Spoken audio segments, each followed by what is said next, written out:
Patrick, what do the quants say right now when you look at the cross moments of the markets? The VIX is driven profoundly under 17. Can you predict a more subdued volatility? Do we get a true bull market, VIX of 15 or 14? What do the quants say right now?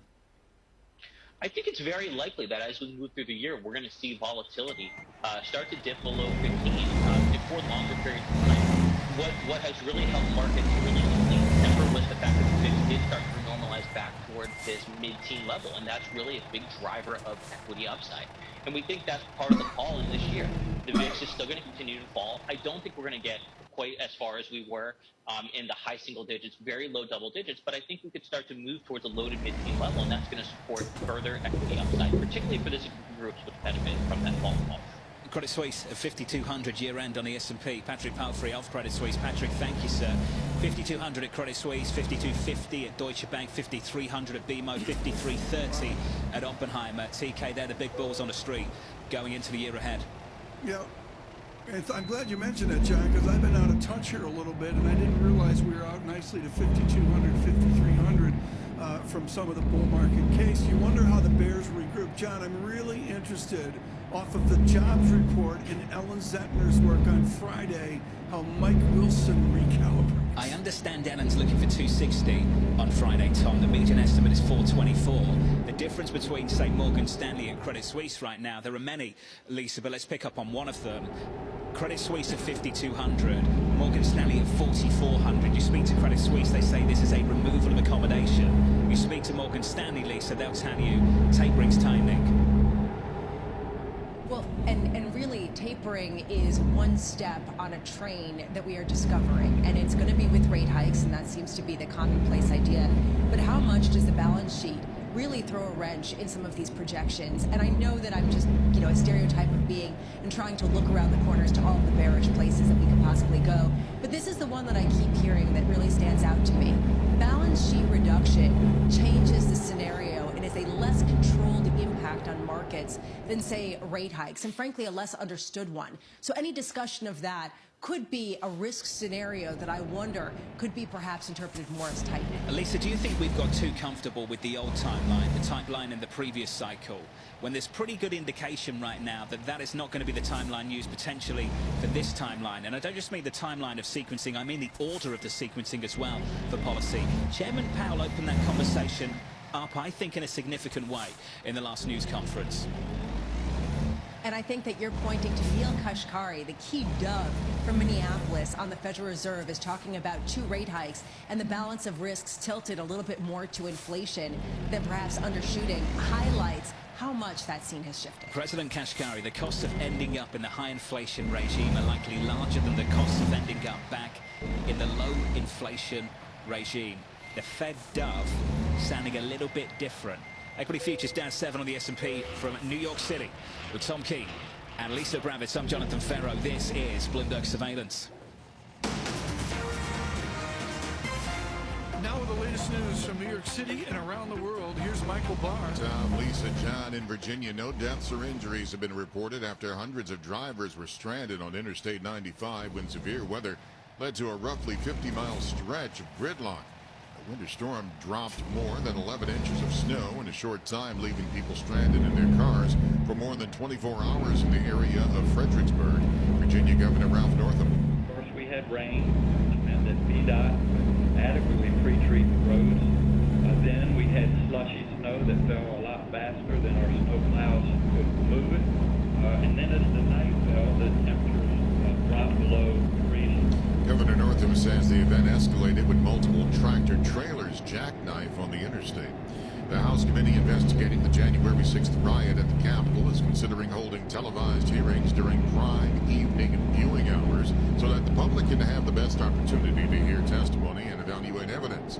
Meanwhile, the committee sent a letter to Fox News host Sean Hannity asking him to answer questions about his communications with former President Trump, ex-Chief of Staff Mark Meadows, and others about the Capitol attack. Former President Trump has canceled the news conference he was scheduled to hold tomorrow, marking the anniversary of the Capitol attack. Outrage is growing over the decision to grant tennis star Novak Djokovic an exemption to compete in the Australian Open later this month. Australian Prime Minister Scott Morrison warned today the Serbian athlete will be treated the same as everybody else when he enters the country, adding he won't be allowed in if there's insufficient evidence to support his vaccination status. If he's not vaccinated, he must provide acceptable proof that he cannot be vaccinated for medical reasons, and to be able to access the same travel arrangements as fully vaccinated travellers. Djokovic has refused to reveal whether he is vaccinated. It appears North Korea has test-fired its first missile in over 2 months. According to South Korea's Joint Chiefs of Staff, North Korea fired an unidentified projectile toward the Sea of Japan. Live from the Bloomberg Interactive Broker Studios, this is Global News 24 hours a day on air and on Bloomberg Quick Take, powered by more than 2,700 journalists and analysts in more than 120 countries. I'm Michael Barr. This is Bloomberg. NJIT makes innovation happen. It also makes entrepreneurs like Anya O'Dwyer. Founder of Innovate, a tech-driven civil engineering and construction management firm, Anya says NJIT is defining the future. NJIT is extremely important as a hub of disciplines all in one space with all of these brilliant minds.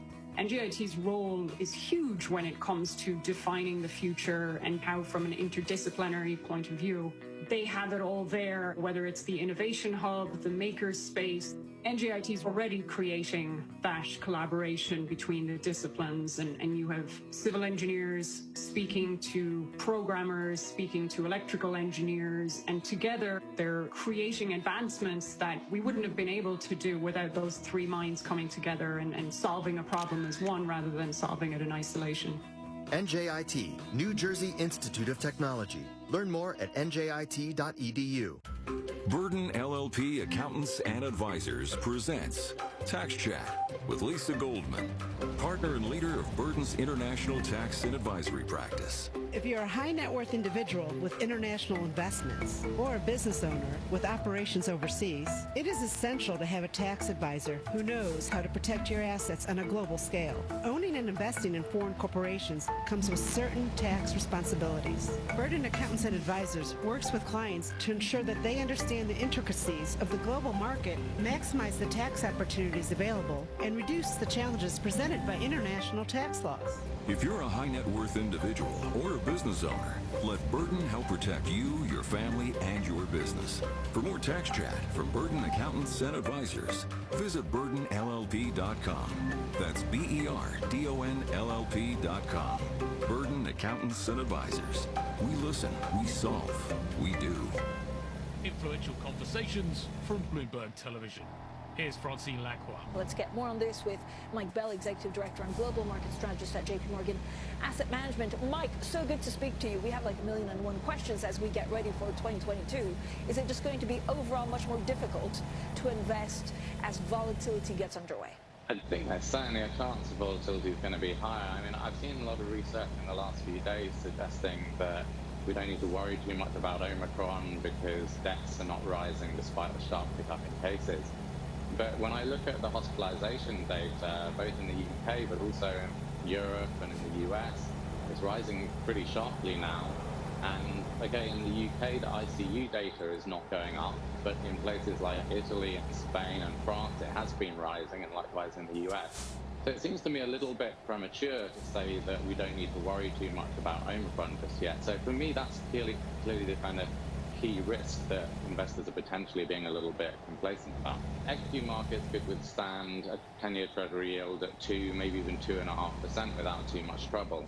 I think if we got to 2.5% in a matter of days, then I think that would hit the PE on some of the more expensive stocks, certainly hit the some of the more defensive stocks as well. Hear more conversations like this one on Bloomberg Television, streaming live on Bloomberg.com and on the Bloomberg mobile app, or check your local cable listings. As long as we don't go too far on the bond market in terms of yields, the equity market can hold in. There's ample liquidity out there. The fear of missing out was a huge driver of trades in 2021, and I think people doubt they're sort of closing their eyes in buying equities, but they're worried. Ferridge there, the head of asset strategy at State Street from New York City, alongside Tom Keene and Lisa Brabbits. I'm Jonathan Ferro. Your equity market down 4 in the S&P, negative 0.1%, a monster number from the ADP. Mike McKee, we were looking for 410. What did we get, sir? Well, as you said, John, outliers get people's attention. 807,000 jobs. That's almost double the forecast for 410,000. The prior month revised down to 505. Remember, we had a surprise in the Labor Department payroll numbers for November, but this is going to cause people to rethink what we're going to get on Friday when the jobs numbers come out. Of these 807,000 jobs, 669,000 were in service-producing industries, including 246,000 in leisure and hospitality. These are the jobs that have been missing so far from the economy. And so if there is some credibility, and of course, when you do ADP, you've got a very long safe harbor statement, you could see a bigger number than Wall Street is anticipating right now. The bet among economists is we see a total change of 424,000 on Friday, 384,000 for private sector jobs, which is what would compare with ADP. So perhaps we have seen a turn and people are starting to get hired. 424, the median estimate, though, as you know, Mike, that range is massive again. At the top end, it's 1 million, with Ian Shepherdson, the estimate at 1 million over at Pantheon Macroeconomics. Here's the move in the bond market, Tom. Just a little shift higher on a 10-year by a single basis point to 77. On 10s, Tom, yields higher by half a basis point to 165. I know this has got your attention in the commodity market, Tom, pushing 81 on Brent, 377 on WTI this morning. I think it's underplayed. It certainly reconfirms some of the trends we've seen over the first early days of 2022. But I would talk about a global tone, John, to Omicron being less of a problem, PCR tests being cleared, and you see it on a worldwide basis through Brent crude at 81. The shock of Brent through 84 to 85 would be unimaginable. Itching high this morning. Mike, I just want to come back to you and get a decent playbook for the payrolls report on Friday. Given the disruption, the potential disruption of the variant, given the all-important survey week where that fell, where the disruption really kicked in, Mike, how are you thinking about those issues going into Friday? Well, it's kind of interesting because ADP went out of their way to mention that their survey numbers, which are for the whole month, fall sort of between when Delta started to fade and when Omicron came out. So we had a sort of interregnum there in which people got hired. Now, as you mentioned, the Labor Department numbers are taken at the beginning of the month, just when Omicron was getting started, and probably didn't have much of an effect. So it could be that we see a strong December followed by an uncertain January, because we don't know what's going on now with Omicron. And even if people wanted to keep hiring, they may have put plans on hold while they wait to see what the impact is going to be. Mike, the asterisks on this jobs report will be dramatic, which makes me wonder what data point within the number is going to matter most. And I keep thinking perhaps it's not the headline number. Is it still going to be the participation rate that most people are going to look to for guidance? Well, the participation rate is something that the Fed is very concerned about, and if it keeps going up, and it would probably have to get the kind of numbers that we saw from ADP, that's good news from their perspective because it means that the labor markets are healing. But I wonder, Lisa, if this time we're not seeing Wall Street at least anticipate a different number being more important, and that is average hourly earnings on a year-over-year basis. They think it's going to drop to 4.2%. That's the Bloomberg consensus, from 4.8%. That would be a big drop, and it would suggest that the wage pressures we were seeing might have started to ease. Again, we'll caution that 1 month is just one data point and doesn't necessarily make a trend, but that's the kind of thing that the Fed would be looking for in terms of inflation, and certainly what bond traders are going to be looking for. Mike, I've got to go to the acclaimed Mike. Everybody else has a last name at a Fed press conference except for Mike. And right now, the way that Mike can do this is to be rude as all get out and bring up the 70s or the 60s and talk about wage spiral. Are we anywhere near a wage spiral, Michael McKee? Not yet. A lot of analysts have looked at this and don't see a relationship developing so far, in part because it hasn't gone on long enough. It took a couple of years of that to really push inflation up in the 1970s, and in part because we don't have the labor unions that we used to have that could engage in pattern bargaining, where Ford got a contract and everybody else had to match that. And so as unions pushed for more wages, it spread throughout the economy more quickly. So at this point, we haven't seen that, and the question is, does it become entrenched? And for that, inflation would have to probably remain higher longer. I wish that all our listeners and viewers, Mike McKee, could see your desk where you just really holistically bring in all of the current research of our 12 Federal Reserve banks. Mike McKee, are the PhDs at the Fed studying the impact of the new employers, Amazon, Target, Costco, the rest of them? Are they taking into account the new kind of labor that we're seeing in online warehouses? Oh, yeah, that's become, over the last couple of years, a significant change in the labor force. We've seen, for example, department store employment go down. Employment in traditional stores for retailers has changed a lot, and a lot more people have ended up in the warehousing and transportation areas. And one interesting thing that we may see come January, when we get the January employment figures, is seasonally we expect people to be laid off from those warehouse and transportation jobs after Christmas, and that may not happen this year. So we may see a real shift in the composition of the labor force in January that will be make it a little harder to interpret. Mike McKee, thank you, sir. Looking ahead to Payrolls Friday. Mike McKee, of course, leading our coverage, just a couple of days away. Tom, on your point on wages, I go back to that blog piece, that essay from Neil Kashkari, the Minneapolis Fed president. Within that, this is a really well-rounded point of view, and I think everyone should take a read of it. He talks about wage negotiations and long-term wage agreements. And one company he spoke to reported that prior to the pandemic, it would typically sign 3 to 5 year contracts at a 3% annual wage increase. Now, Tom, that contract, those negotiations center around numbers like 7 to 10% increases. And that, for him, a stark example of how even transitory high inflation could lead to a sustained increase in inflation. Just some insight into how the Fed Dove's point of view is evolving in real time. You've absolutely nailed, John, February, March, and maybe even to April of this year. And the way I would frame it, John, is the minimum wage study that Paul Sweeney and I discussed yesterday on our other platform, John, on Bloomberg Radio. John, you could hear that in the 9 o'clock hour on Bloomberg Radio. And what we addressed is the minimum wage right now calculated from Harry Truman would be $24 an hour. How rapidly are we going to get there? Tom, that's what the earpiece is for in the 9 o'clock hour on Bloomberg TV. I'm just listening to Bloomberg Radio at the same time. Oh, taking notes. Bloomberg TV, taking notes, Bloomberg Radio. Tom coughing, making noises in the background. Paul Sweeney making sense from New York City. This is Bloomberg.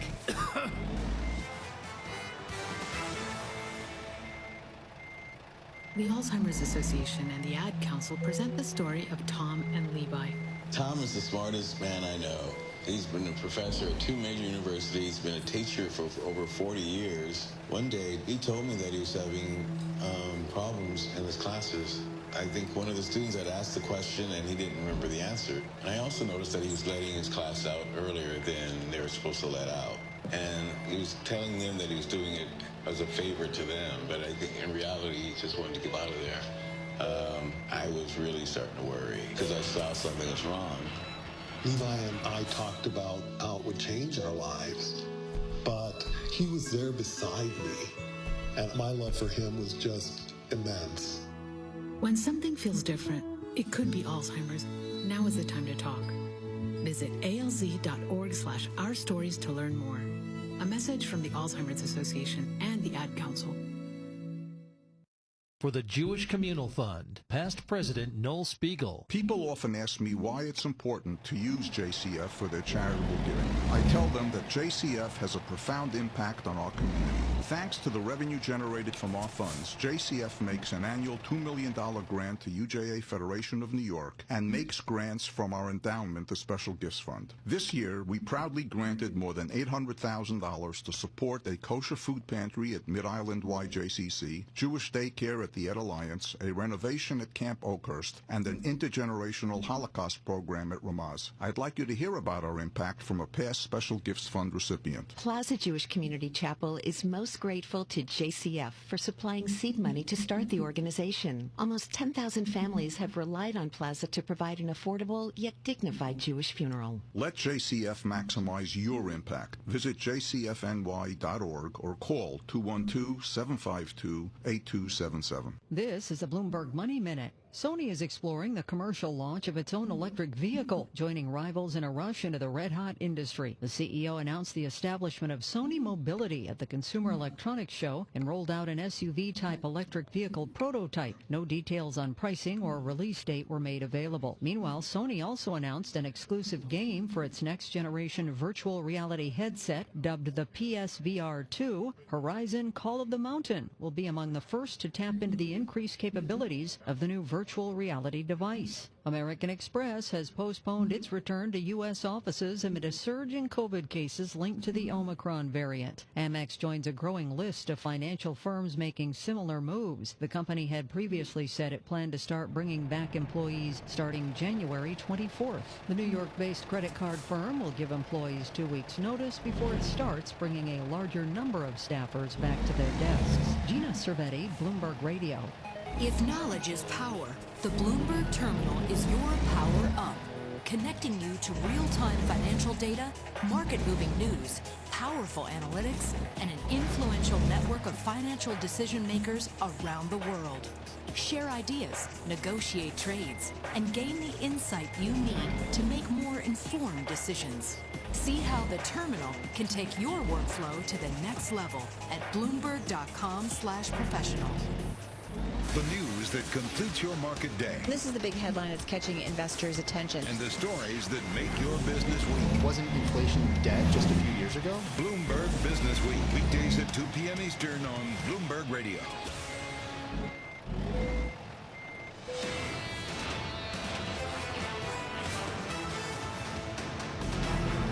Live from New York City on TV and radio, this is Bloomberg Surveillance alongside Tom Keene and Lisa Abramowitz. I'm Jonathan Ferro. Your equity market down 3 points on the S&P, down about 1/10%. Yields higher by, let's call it 2 to 166.31. Just a monster ADP print coming out 15 minutes ago. 807,000 against the median estimate of 410.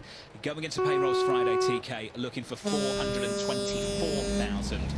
This Friday for the payrolls number in America for the month of December.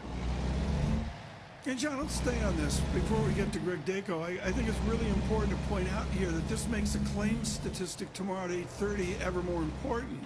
ADP is way different from claims, but the two combined set you up for Friday. I think they speak to a similar story, Tom. You take claims looking for 195. 195 sat to 200. It looks like we're getting back there, Tom, in a better way. If you read through that blog piece from Neil Kashkari, he's still reflecting on the 4 to 5 million jobs short that we are pre-pandemic, Tom, post-pandemic.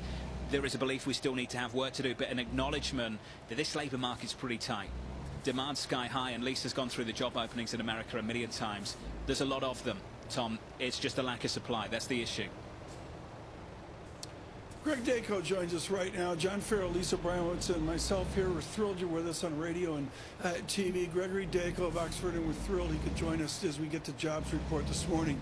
Greg Dacko, I want to talk about a single phrase in your wonderful report, a sturdy labor market. Is America ready for a sturdy labor market?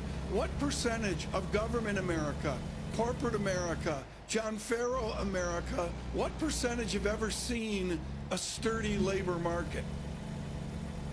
Well, I think we are headed towards a more sturdier labor market as we move into 2022. We are seeing signs, including yesterday in the Jones report, that there continues to be a strong number of job openings despite a slight fallback in November. Hirings are strong. Quits are strong, and this is not a sign of people quitting just for the sake of quitting. It's people quitting because they are finding better opportunities, better pay, better benefits, more flexibility in new opportunities. So overall, this is a strong labor market. I think it will continue to strengthen as the health situation improves. Certainly over the first quarter, we may see a bit of a lull given the Omicron spread, but I think that as we look into the spring and summer of this year, we're going to see stronger job growth.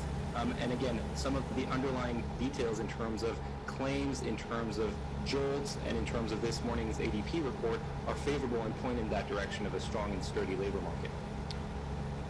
If we do not have the union power that John mentioned a bit ago, or the guild power in Germany, what is the labor power of the individual in America?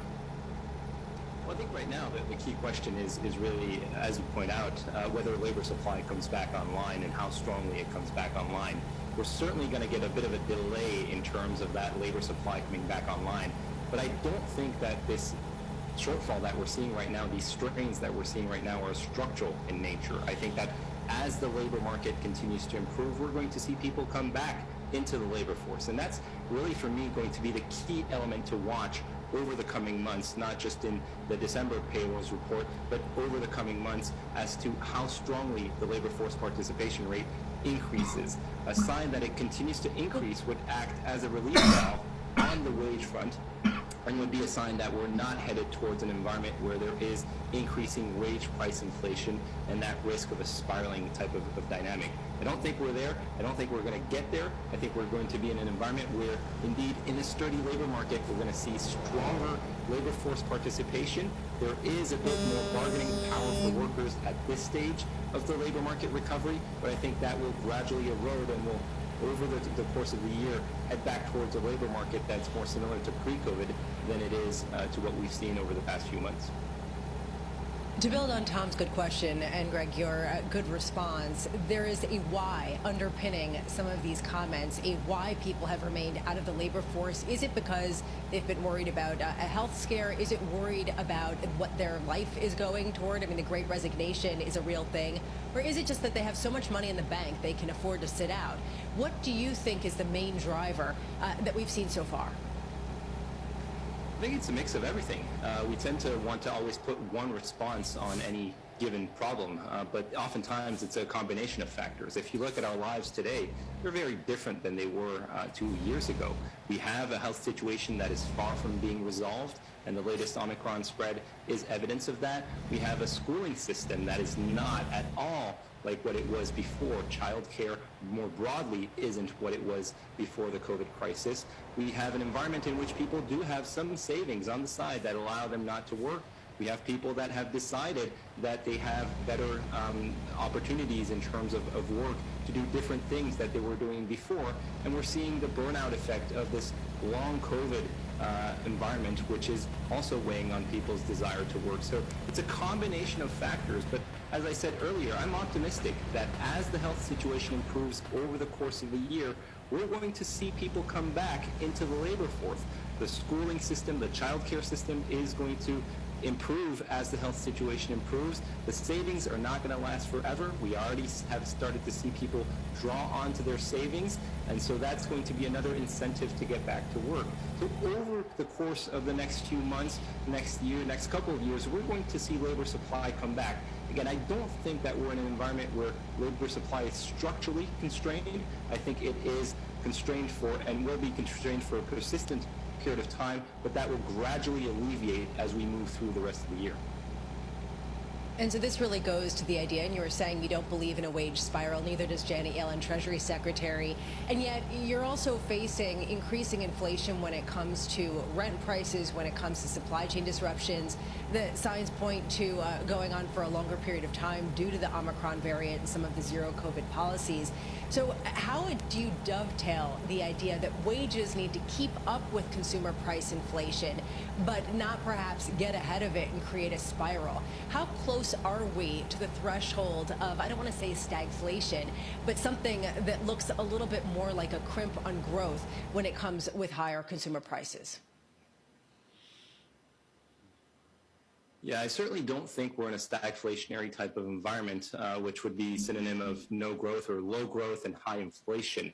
What we are seeing are messy inflation dynamics. I've used the term in the past where it's moderating expansion with sticky supply-driven inflation. We're going to be in an environment in 2022 where demand is going to be moderating. There's going to be much less fiscal impulse. The Fed is going to tighten monetary policy. That's going to have a negative effect on demand that will weigh on inflation. So it's more likely than not that we see inflation come back down. The key question is how fast and to what level, but I don't see the U.S. economy settling into a higher inflation regime whereby we continue to see inflation high in the, say, 5% range and wage growth accelerating in that direction. I think that as we move through the rest of the year, we're going to see cooler core inflation, cooler headline inflation. It will take some time for inflation to come back down around below 3%. We don't expect for PC inflation to come under 3% before the fourth quarter of this year, but we're not moving towards an environment where there is that settling of wage and inflation pushing themselves up on a continuous basis. Instead, what we're seeing is essentially gradually slowing inflation through the rest of the year, and wage growth will continue to accelerate into the early part of this year, but I would expect it to gradually cool thereafter. But Greg, critically, with that scenario, are you optimistic the corporations can adapt and adjust to a new inflation regime? I think they can. I mean, I know you were talking earlier about some companies that are thinking about increasing wages at a higher pace. But if you look at the most recent Conference Board survey, they noted that businesses were planning higher wage increases for this year, the highest since 2008. But this is nowhere near the types of wage increases that we were seeing in the 1970s or 1980s, which was this period of very strong inflation. Bit of a technical disruption there with Greg Dacre. Greg Dacre of Oxford Economics just wrapping up his thoughts there on wage negotiations. Had a brilliant question come through from a Bloomberg subscriber. The best questions come from the audience, Lisa, as always. Can you distinguish between a broken market and a tight labour market? Let me ask that question, Lisa. Have a think about it. Can you distinguish between a tight labour market and a broken one? Well, I think you have to define what broken means. I think a lot of people have been looking at the numbers that have been coming out with incredible confusion. I mean, if you take a look right now at the idea that you've got a record number of quits, and yet you have companies filling positions faster than expected. If you look at the openings and how many actually came down from where people were expecting, it's just a churn that is incredibly difficult to understand, John. Payroll's just around the corner, 400,000, just north of that, the median estimate after an 800k plus print on the ADP. Big conversation coming up at the top of the hour. If you're not listening to the wonderful Paul Sweeney on Bloomberg Radio, on Bloomberg TV, you can see Aaron Brown of PIMCO alongside Jay Poloski of TPW and Sri Sankaran of Morgan Stanley as we work through some of the big issues, not just in the labour market, but in financial markets. And the view from Jay Poloski, Tom, of this is the year of global synchronized growth, that this is the year you want to be allocated to non-US, emerging markets, perhaps China too. Is this the year, given what we saw from Hong Kong and China, to start 2022? I am so glad you brought this up, John. I happen to agree with Mr. Pulaski, so I'm talking my book, but I just think it is way underestimated how corporations and nations will adapt to this pandemic. They're going to make tweaks here and there, as we just heard from Gregory Dacre. One of the real issues, John, as we go into the afternoon is Paris, is for Lisa in the 9th arrondissement, for her to go over to my favorite seafood place, Le Collier du Bistrot.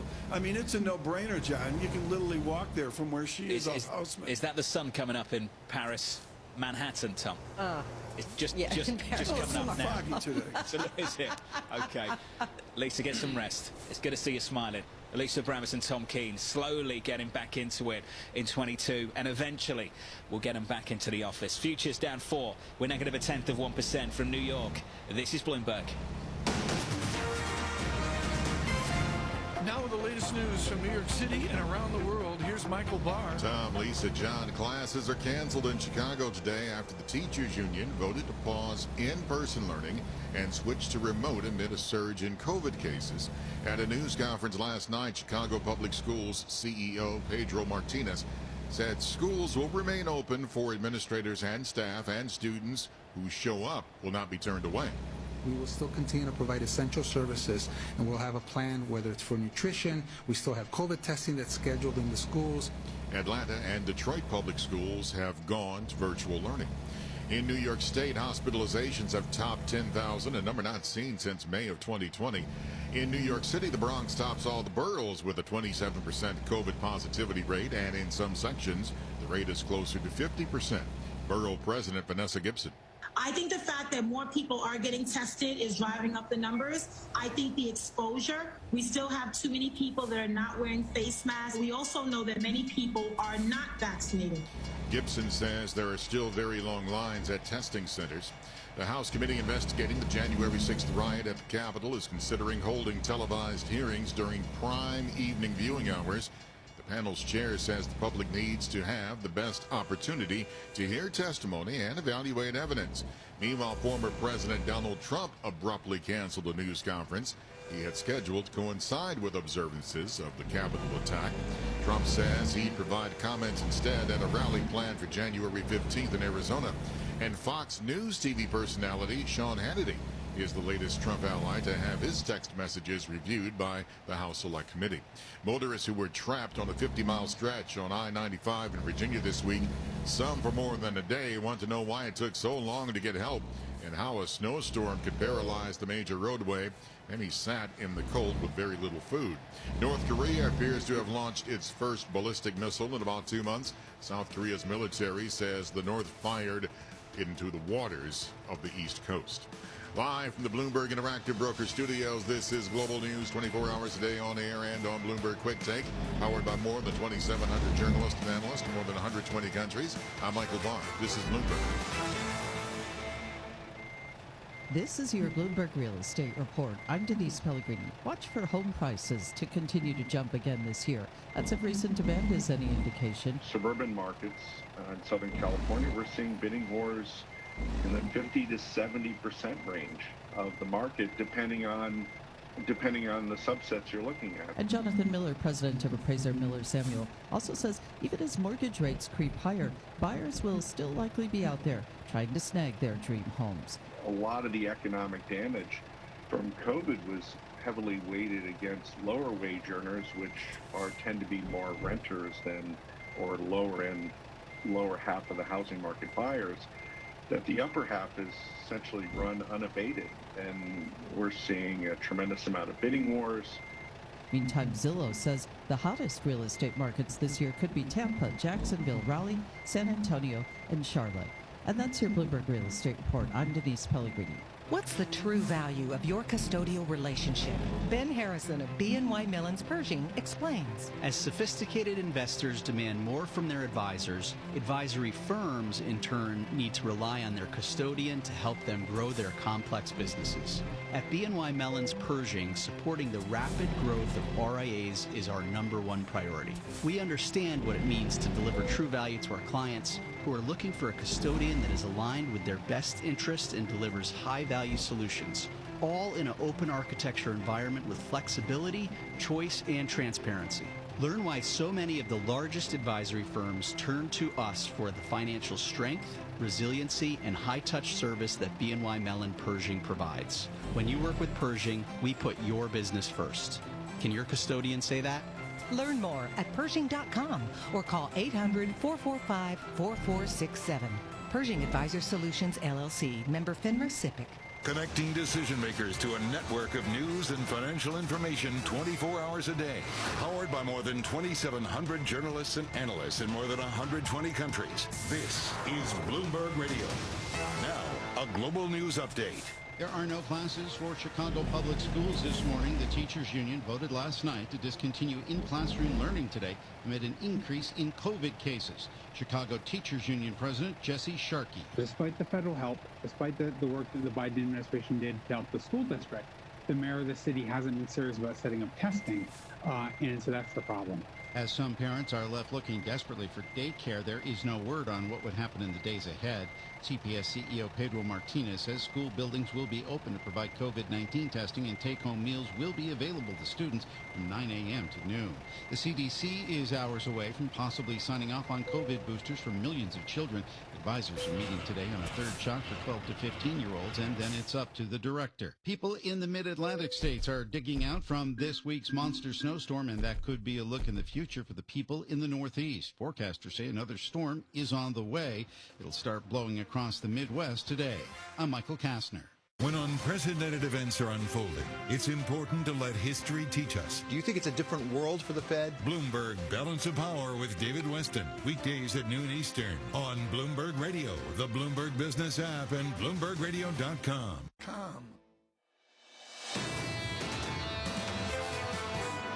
I see a number of risks to growth in the U.S., whereby we'll still be growing by well above potential, but growth should look weaker this year. I think a slower China poses risks for demand, not only for the U.S., but also for emerging markets. Megan Green of Harvard, we're thrilled that she was with us yesterday with her perspective, wonderful perspective, particularly strong on the transatlantic view. Lisa Abramowitz in Paris, Tom Keene in New York. We welcome all of you today to Bloomberg Surveillance on television, on radio. And right now we're going to dovetail in the always interesting Eurasia Group Top 10 Risks with what we see immediate. And Ian Bremmer's known for years as he's done the Top 10 Risks, that it gets rewritten by the moment. We're going to rewrite it right now. Alex Bordeaux joins us right now, the expert on Russia at Eurasia Group. Mr. Bordeaux, how does Putin respond to the upset in Kazakhstan? I think he responds carefully at first. Everybody's sort of watching to see how these protests develop, and I think that's true in the Kremlin as well. I think they may have been caught by surprise as much as anybody. One thing that Putin does not want to see is chaos on the streets in Kazakhstan, so they'll be looking to see what the Kazakh government's responses look like and whether or not they can control the situation. And I think also they'll take some lessons in terms of what this means with popular uprisings that are connected, in particular to the raising of gas prices, which seems to be the immediate cause of this particular situation. When we look at this and study, we hearken back to our collective memories, and that is a memory of the Soviet Union. Address right now how much there's a tinge of the Soviet Union in your analysis of Moscow, the present states of Russia, and the former states of the Soviet Union. Well, certainly I think for President Putin, there are these linkages back to the Soviet past that he's expressed regret about the breakup of the Soviet Union, but I think also there really is not a sense that Putin wants to go back to those days, that this is sort of some kind of ambition of his.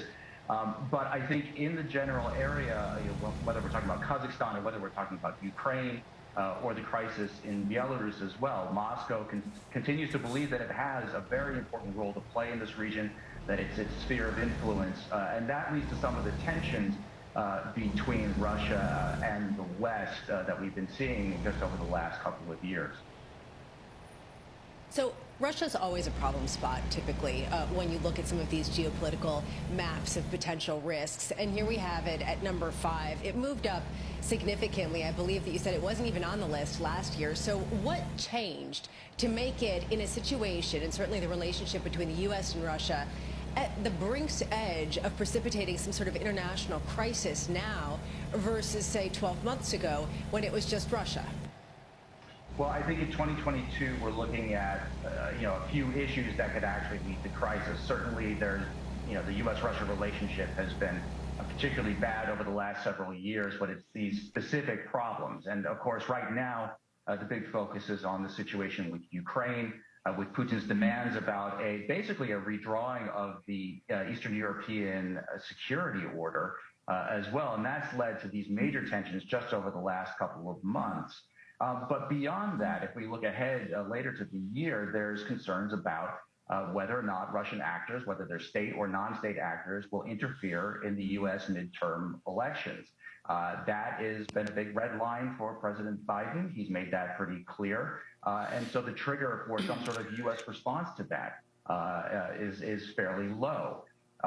Other issues of concern would be in the cyber realm, a repeat of the Colonial Pipeline ransomware attack last year, or the SolarWinds case. If we saw something of that nature, that would also be a concern. So these problems have been mounting, and this year there's a real risk that one of them turns into a crisis. Going back to where we began the conversation with Kazakhstan and the idea of higher gas prices igniting social unrest, how much has the Nord Stream 2 issue really caused a fissure between Europe and the United States, with Europe in a much more delicate position with such a strong geopolitical location with respect to gas prices and Russia? Well, certainly the European reactions, I think, have driven U.S. responses to a certain degree. And with the Nord Stream 2 pipeline, the Biden administration basically struck a deal with the Germans to allow that pipeline to go ahead with some very heavy conditions. The instinct from Washington has been to impose sanctions to try and stop the pipeline. The Biden administration has resisted that, I think, because they're, in the interest of trying to repair the transatlantic relationship, especially with the German government, they want to be very careful about how the U.S. responds. Also, I think it's a recognition that ultimately the German government and their regulatory authority over the pipeline is probably the single biggest obstacle to Nord Stream 2 becoming operational. But for Russia, this is a big deal. Putin certainly wants this pipeline to become operational. He wants to make sure that Gazprom is able to keep its market share in Europe. And that leads to tensions between Russia and the EU as well, where there still is a lot of skepticism from many members, including especially Poland, about this pipeline and whether it should be operational at all. Alex, thank you so much. I've got 8 more questions, but we don't have the time today. Alex Bordeaux, Eurasia Group, on the top 10 risks for 2022 with a particular focus on Russia daily in the news. Lisa, I want to focus back to the bond market. Where in your mind, based on your reading, is the next important level of the 10-year yield? Is it 2% or is it before that? Some people are saying it's before that even if there are some negative news points that come out and there still can be a sustained sell-off, that's significant. I still keep going back, though, to the technical aspect of the sell-off, the fact that corporations have been selling debt at an incredible clip so far this year. You've seen Italy selling 30-year bonds today. Everyone's trying to get in while the going is good. And how much is this affecting a market that still has not gotten fully up and running, with a lot of people still on the beach, I want to say, but probably at home with a cough? Well, I agree with that, and there's sort of a tradition here, folks, that the year starts maybe the Wednesday after New Year's, and I would suggest, Lisa, 5 years ago, 8 years ago, that changed in the vicinity of January 15th, when we're supposed to be in Switzerland at the meetings of the World Economic Forum. Okay. But I really take the point that the year hasn't started, and maybe it's mid-January. All right, you mentioned Davos, you mentioned Europe. For the record, anyone watching who hasn't been following all morning, I am not in Paris. We are broadcasting remotely because of Omicron, but I am not in Paris. I am in New York City. Just to set the record straight, if someone thinks I'm on a long vacation and had them ship me equipment on a beautiful vista in Paris. Mon Dieu, I mean, folks, for those of you on radio, she just looks, all she needs is a beret and a jeton, and she could be sitting there in the cafe this morning. I mean, Lisa's got the Paris look down cold. And what's even more amazing, she inhales the jeton. She's so tough, she can even do that. We are going to continue here on an important day as we roll into the job economy on $80 Brent crude. Edward Morse in the 10 o'clock hour. This is Bloomberg. Good morning.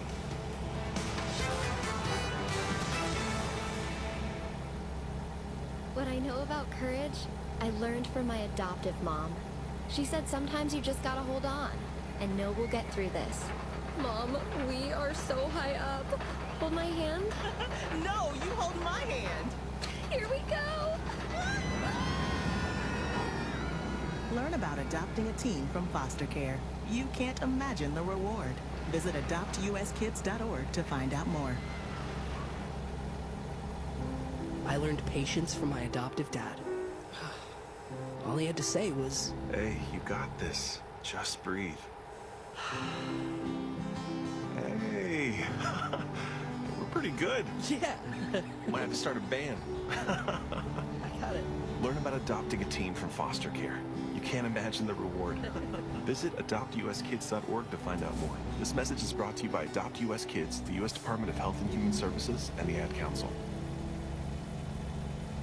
NJIT makes the workforce of the future, and Greg Sauter, a member of NJIT's Board of Overseers and president of engineering firm WGI, says NJIT graduates have the in-demand skills that drive today's tech-powered workplace. Our world is moving to a place of connecting the physical with the digital.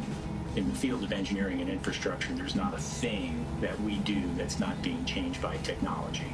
We've gone from two-dimensional renderings to immersive, augmented, and virtual reality. Solution sets used to be solved one at a time. Now we can run nearly an endless alternatives analysis and optimize the output and how we construct that future, from autonomous equipment to 3D and 4D printing. NJIT students graduate with that critical understanding of the cyber-physical world and how we move between them, but with that all-important grounding in applied STEM principles. NJIT, New Jersey Institute of Technology. Learn more at njit.edu. This is a Bloomberg Money Minute. ADP says U.S. firms added 807,000 jobs in December. That is almost double what economists were predicting. The Labor Department's report is out on Friday. Expect to pay more for some of those at-home COVID test kits if you can track them down.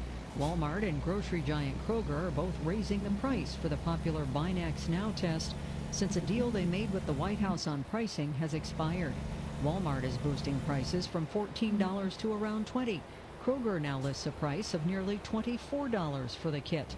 CVS and Walgreens have been selling those test kits for around $24 all along. They were not part of the deal with the White House. American Express has postponed its return to U.S. offices amid a surge in COVID-19 cases linked to the Omicron variant. Amex joins a growing list of financial firms making similar moves. Futures are mixed this morning. Gina Cervetti, Bloomberg Radio. The business and market news of Asia. China is urging the U.S. to mend ties. It's more important than ever to global business, to finance, and to your portfolio. We're seeing mixed markets here in the Asia Pacific. This is where you get it. We're still struggling with these worries over the slower growth scenario. Bloomberg Daybreak Asia, tonight at 6 Eastern. Let's head over to Hong Kong for a market check. On Bloomberg Radio, the Bloomberg Business app, and BloombergRadio.com. Markets. You can't predict them. The Delta variant is ripping up the playbook. Investors being in a bit of a fog at the moment. But when you listen to us, you'll come pretty close. Let's take a look at those small cap stocks. We're taking a look at some of the sector winners, the sector losers. Is this bullish or is it bearish? Bloomberg Radio, the Bloomberg Business app, and BloombergRadio.com. Broadcasting 24 hours a day at Bloomberg.com, on the Bloomberg Business app, and at Bloomberg Quick Take. This is Bloomberg Radio.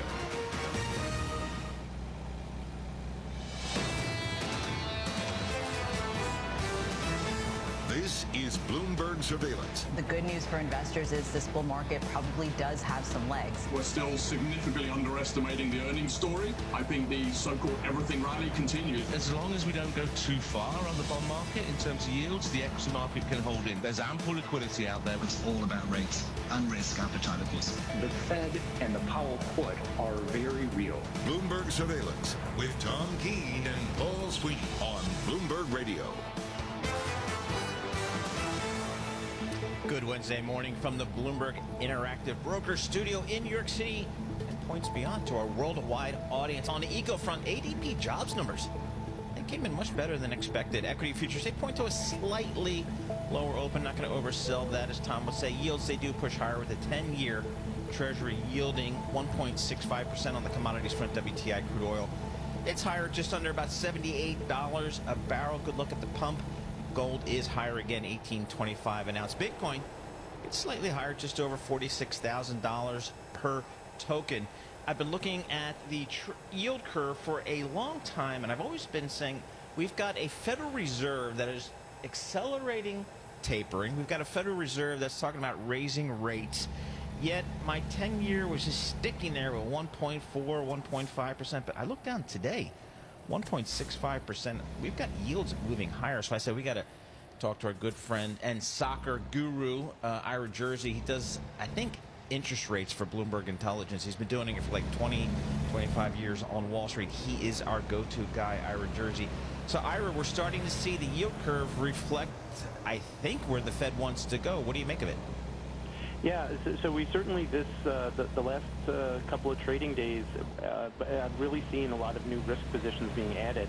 So one of the big ways that people have been kind of getting short rates now that we're gone into the new year is really by selling a lot of out of the money puts. So you look at options on futures, and people have been selling 10-year Treasury futures via puts in a very big way, and in fact, one of the highest trading volumes that we've had for out-of-the-money puts, basically for a year. So there are people who are really worried that interest rates are going to go up, and that we'll see 1.9% 10-year yields, even in the near term. I mean, we're even talking here, Paul, over the next 3 months. These are March puts that are really getting bought in a hurry. So, Ira, I know you've been doing this a long time. You know everybody on Wall Street. Where do the smart rates traders that you talk to, where do they think the 10-year might end up, by the end of this year? Yeah, people are kind of all over the place. There was a few that I've talked to in the last couple of weeks where they think that we're pretty close to kind of where the 10-year is going to be, that it's really the front end of the yield curve that is going to move higher. So we see the flattening of the yield curve, which, of course, risk assets often don't like, ultimately because people will start to say that the flattening of the yield curve means that we're going to have a slower economy in the future. And generally speaking, that's been true in the past, but it takes a long time kind of for the economy to slow down as the yield curve flattens significantly. So, and there's definitely more like a 2-year lag between when the yield curve gets close to flat and when you tend to have a significant slowing in the economy. So, and we're just in the first throes of this, right? The yield curve between the 2-year and the 10-year is still close to 90 basis points. So, we still have a long way to go before we get to, kind of that worry signal on the economy that a lot of people talk about with the curve flattening. Ira Jersey, I got to say, once again in 2021, shock of shocks, Ira Jersey was correct. Yeah. There's a gloom crew that says the repo market, we're all going to die with all this liquidity. Colby Smith over at the FT yesterday wrote up the repo market. I was looking for her to quote Ira Jersey. She didn't. She went down in flames on that. But give us an update, Ira Jersey. You said remain calm. Should we remain calm about the wall of money that's out there right now? Yeah, I think we can be, and one of the reasons is that the Federal Reserve did a decent job in creating their reverse repo facility. So people are able now to basically go to the Federal Reserve, get a few basis points right now on their money because when they have excess liquidity that they don't want to keep just in cash earning zero. So that's one of the huge ways that that the repo market stayed relatively calm. Now, what's going to be interesting, Tom, is that remember the reverse repo facility is currently about $1.5 trillion. That will go down naturally over the next couple of weeks as the Treasury Department issues a lot of T-bills. But we'll wind up, kind of at the end of the Fed purchases at around $1.2, $1.3 trillion in that program. I think that they're actually going to start to reduce the size of the Fed's balance sheet very early, as early as mid-year of this year. And it's going to take about a year to run off that excess liquidity that's currently in that reverse repo facility. When that ends, that's when we have to start looking at the repo market again for any kind of, kind of fragility in the market. Haven't we done this experiment before? Do you feel that just possibly there may be a shock, as they say, in the equity market to the market, Ira, when the Fed experiments with this wind-up, roll-up, I should say? Well, I think that's a big risk, because obviously the anti-QE trade is that, the QE trade is interest rates go up a little bit or inflation expectations go up a little bit, interest rates tend to stay stable or go down, equity markets skyrocket up and up and up. And obviously the unwind of that is the anti-QE trade, which means that interest rates go up and equity markets go down, right? So and that's not a typical environment that we see. So I think that is a big risk, and I think that the Federal Reserve, while they want to hike this year because they want to get inflation under control, they also don't want to hike so quickly that they roil both the markets and the economy in such a massive way that that ultimately they only can wind up hiking 3 or 4 times, right? They'd like to, I think, have a more stable economy that will allow them to adjust interest rates more significantly than the market's currently pricing. So I agree with you, and that's one reason why I think these calls for like a March hike might be a little bit too early, and also like people are saying that they're going to hike 4 times this year. I think that's also a little bit too optimistic. I think ultimately they go a little bit slower, allow the yield curve not to flatten quite as dramatically as it would if they did hike as aggressively as some people are suggesting. Ira, there was I think a school of thought out there, I think just up until the last couple of weeks, that the Fed really was behind the market. Maybe the Fed was behind other central banks. Do you think that's still relevant today, or do you think the Fed has a good feel for where it needs to be in terms of tapering and more importantly, in terms of where the rates need to be? Well, I think the risk is that, I guess the question is, do you think that the taper is a form of reducing monetary accommodation? And some people would argue that it is. So are they behind the curve? The answer is yes. Of course they're behind the curve because no one saw the inflation coming that we've gotten over the past 7 or 8 months. And there was very little that the Federal Reserve could do about it because by the time we actually saw the inflation, the Fed hadn't started to reduce its balance sheet. I mean, we had suggested that they should have started to reduce their balance sheet back in the summer. And they waited quite a long time before they actually reduced those purchases in November. And until they finish reducing their asset purchases to zero, they're not going to be hiking. So that's one reason why I think some people are concerned that they're a little bit behind the curve. But interestingly, the next 2 inflation prints will probably be the highest inflation prints that we get. So as time goes on over the course of this year, we'll wind up seeing inflation prints go back down, under 4%, almost certainly, but significantly lower than we've had the last couple of months, and that should reduce a lot of people's concerns that the Fed's seriously behind the curve. All right, Ira, just real last question here. What's the soccer match that Tom and I need to focus on over the next several days? That's Chelsea. Chelsea. I'm waiting for Greg Berhalter, the men's national team coach, to release who he's going to have for World Cup qualifying at the end of the month. That's really what I'm focused on for January. I mentioned this to John Farrow. This is so important. It is Sandro's kick of Tottenham against Chelsea in 2011. Ira, why don't they kick the ball like Sandro from farther out? I don't get it. Well, people can try. It's a low probability event, and a lot of people don't have good enough vision to, basically know, like, hey, the goalkeeper's off their line and do it. But you have seen that, right? Wayne Rooney did it for DC United and Major League Soccer a couple of years ago, and he did that for Manchester United a few times too. So some can do it, but it takes a real generational kind of talent in order to do it regularly. There you go, Tom. I mean, you asked the question. You got the definitive answer. And that's why we go to Ira Jersey, secondarily on interest rates, but primarily for our soccer fix of the day. Ira Jersey, Bloomberg Intelligence. He's a chief interest rate guy. That's just kind of how I describe him. With our news in New York City, here's Michael Barr. Paul, Tom, thank you very much. Chicago schools have canceled classes today after the teachers union voted to switch to remote learning due to record COVID-19 levels. The move comes amid an escalating battle over safety protocols in schools.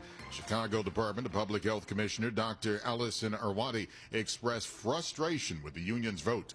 In what world would we think to close something essential like in-person education when we have seen the negative effects of that when our bars remain open? School districts in Atlanta, Detroit, and Prince George's County in Maryland have gone to remote learning. It's been a year since the January 6th attack on the Capitol, but law enforcement are still looking for as many as about 350 people who were there that day. Police say they are looking for the ones who used weapons and chemical agents against police. Newly sworn-in New York City Mayor Eric Adams talked today about the unprecedented spike in COVID cases, keeping kids in school, and crime in the city. The mayor took some criticism after a news conference where he said low-skill workers can't remotely work. Today on CBS Mornings, he clarified his statement. When you talk about closing down our city, if you are a dishwasher, you can't remotely do your job. And if we don't have an accountant in an office space come into a restaurant to occupy that space, exactly, then you're not going into that restaurant. That dishwasher is not going to have a job. Adams also was asked about stop and frisk. He says he's in support of the policy, but not when it unfairly targets communities of color. It appears North Korea has test-fired a missile. According to South Korea's Joint Chiefs of Staff, North Korea fired an unidentified projectile toward the Sea of Japan. It is the first launch since Pyongyang fired a ballistic missile in October. Live from the Bloomberg Interactive Broker Studios, this is Global News, 24 hours a day on air and on Bloomberg Quick Take, powered by more than 2,700 journalists and analysts in more than 120 countries. I'm Michael Barr. This is Bloomberg. Paul, Tom. Michael Barr, thanks so much. Paul Sweeney, I look at where we are with the ADP reported. Yep. And claims report tomorrow. Joshua Shapiro over at MFR Economics saying we're going to see an adjustment. Some of the gloom economists, some of those looking for under 400,000, at 400,000 may bring up their estimates a little bit. Yeah, exactly, Tom. I think we're trying to get a sense here on the labor market. And, the thing I focus on, obviously, like a lot of economists say, is focus on the participation rate or people coming back into the workforce. I also look at wage inflation. Are we going to see a pickup in wages here? Because we know we have this short-term inflation out there that's hitting everybody at the gas pump and in the supermarket. Are we going to see some pickup in wages to offset that? So, you have the actual labor number, the participation rate, the wages, all ties it together. Well, the wages tying together, you'll see if it's a wage price spiral is the gloom fears about. It's interesting here, as Ira Jersey said, folks, the idea of, I'm sorry, unimaginable 7% inflation, but then we'll ebb down as well. There's a stew to the market today. We're watching Brent crude solidly at $80 the barrel, maybe because of the upset in Kazakhstan that we've seen, but the fact is Brent back to $80 a barrel. Please stay with us from New York City. This is Bloomberg. Good morning.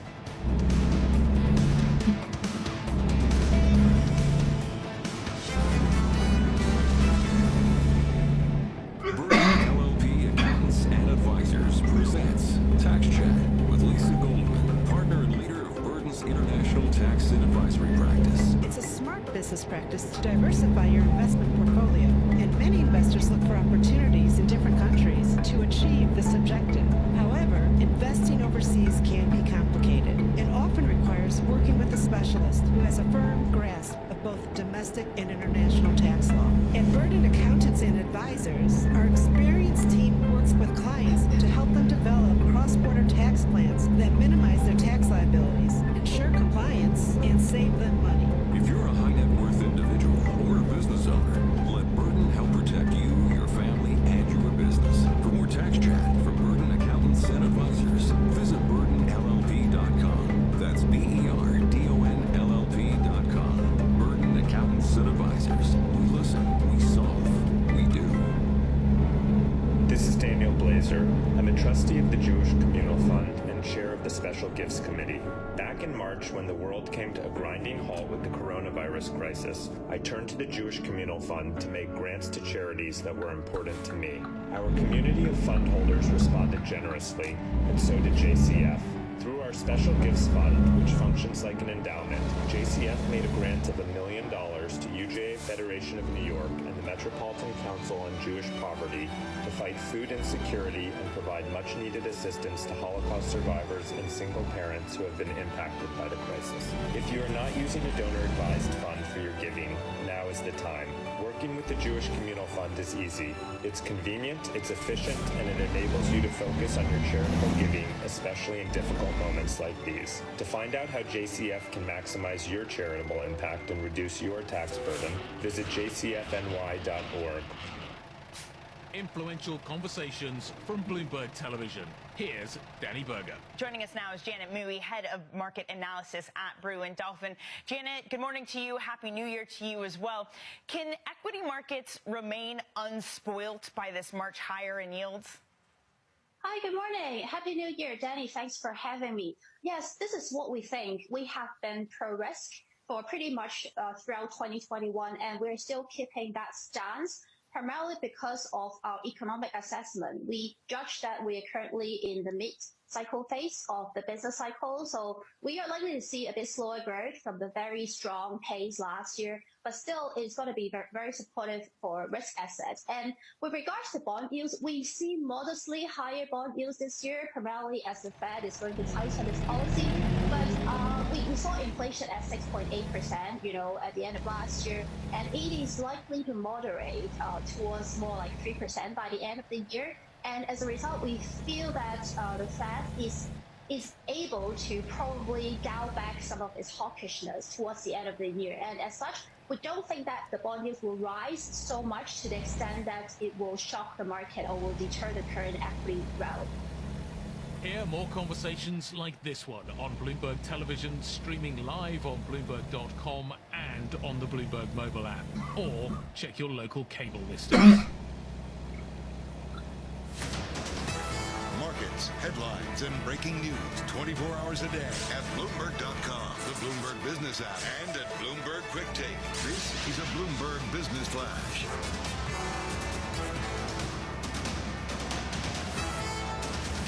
And I'm Karen Moscow. NASDAQ futures are falling this morning, signaling that rout in technology stocks may continue.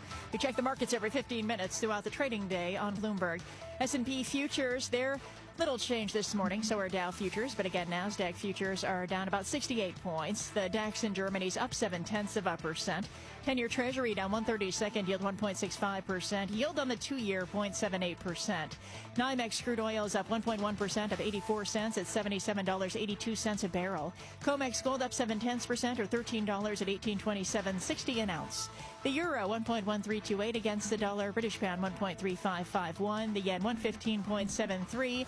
And Bitcoin this morning moving higher at $46,300. That's a Bloomberg Business Flash. Tom and Paul. Aaron, thanks so much. Paul Sweeney and Tom Keene. Of course, we're learning the alphabet as well. The CD over to that test, the PCR. It's a mystery. We get wisdom from Bhakti Ansari, Johns Hopkins University. The PCR does work, and that's the wrong messaging. But the correct messaging here is, look, right now, we just don't have enough tests. Access to tests is extremely challenging. Systems are overwhelmed. Rapid tests are expensive, but also not available to major parts of our society. If you are symptomatic, given the current pandemic, you should isolate for the full 10 days. Because what is also known is after 5 days from the onset of symptoms, most people will be uninfectious, but about 31% of individuals will continue to be infectious, and there is a risk that they will continue to transmit the virus onwards.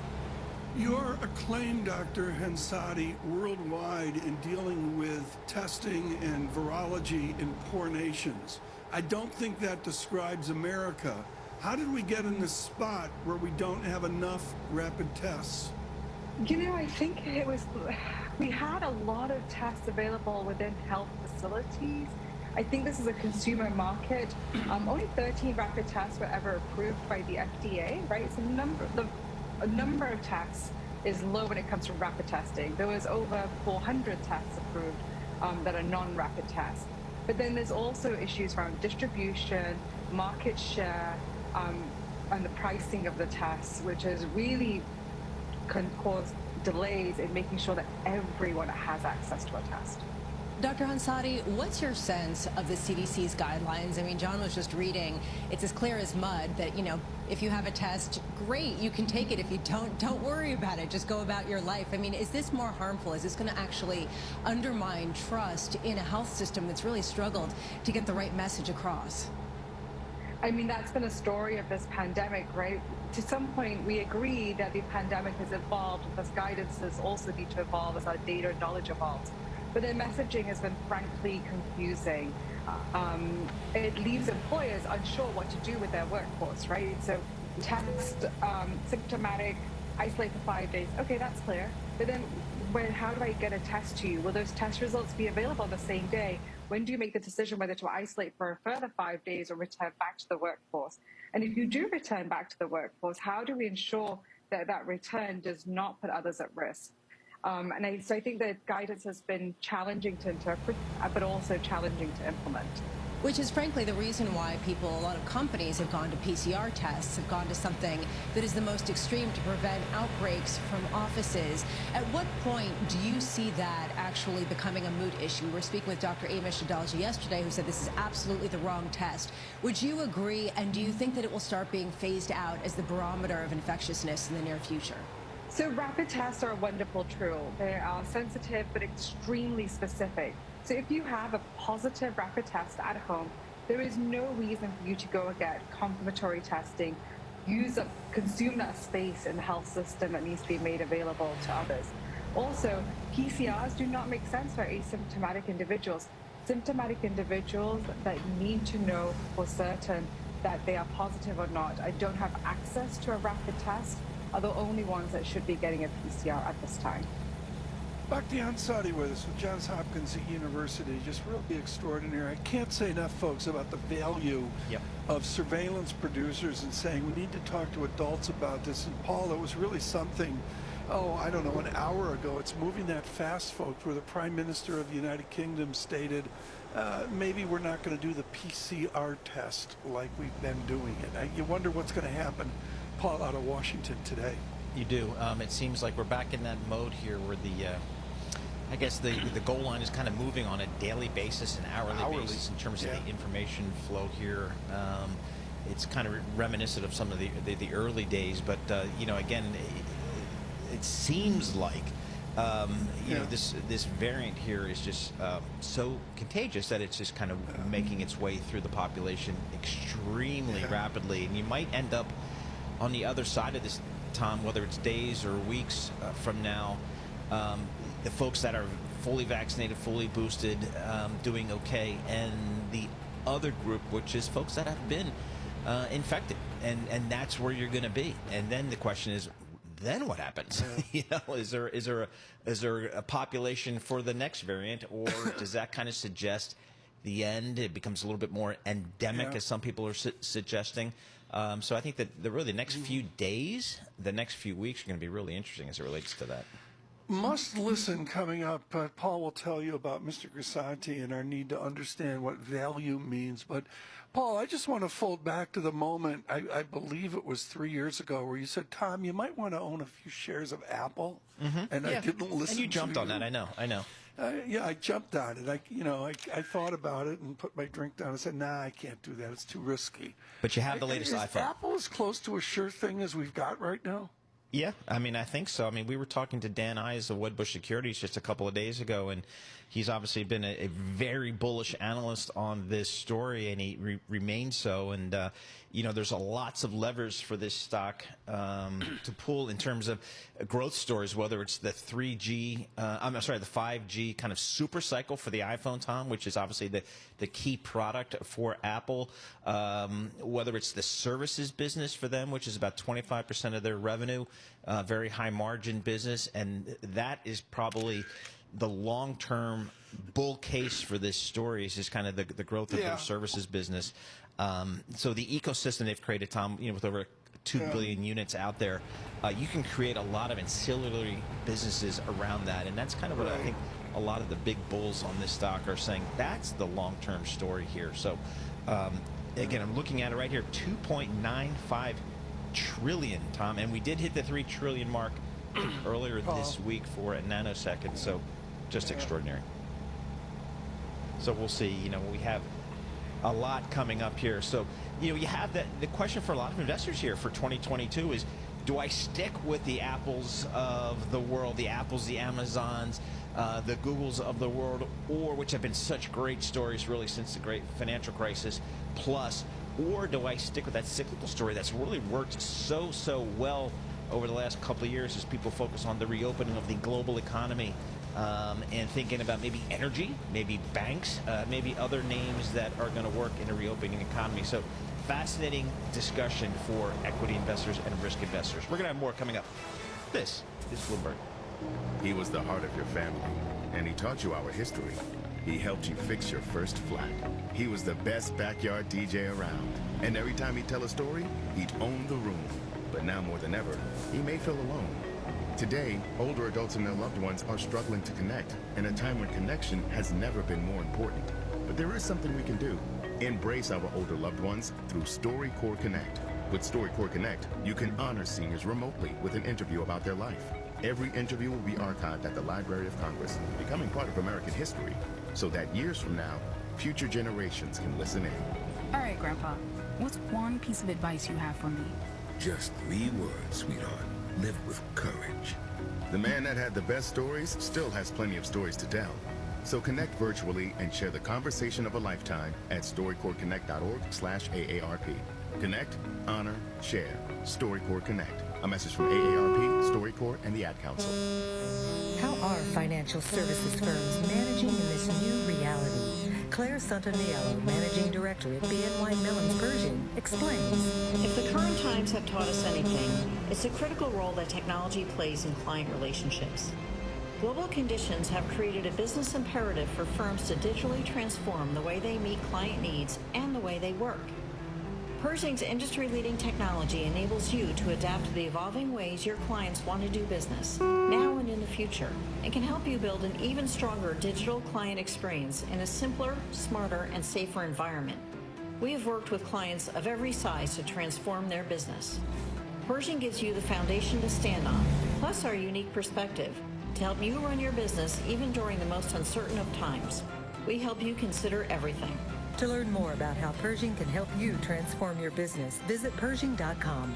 Pershing LLC, member FINRA, NYSE, SIPC. This is a Bloomberg Money Minute. Employment in the private sector surged last month. ADP says 807,000 workers were added to companies' payrolls in December. That's almost twice as many as economists expected. Businesses have struggled to fill jobs, and for many industries, the labor squeeze may persist for years after the pandemic is long gone. Workforce participation has declined. A lot of people are choosing to stay on the sidelines. Many older workers have decided to retire early, and immigration is down. Because of the computer chip shortage, some automakers have eliminated popular features from various vehicles. If you're buying a new car, Edmunds advises that you go over all of the features listed on the window sticker before you accept the vehicle. Make sure everything listed is actually included, and if it's not and you can live without it, then make sure you're not being charged. Stock market futures are mixed ahead of the midweek session. Only the Dow futures are higher. Jeff Bellinger, Bloomberg Radio. Are you interested in a challenging and exciting career? One where you can be part of solving complex challenges across industries and geographies?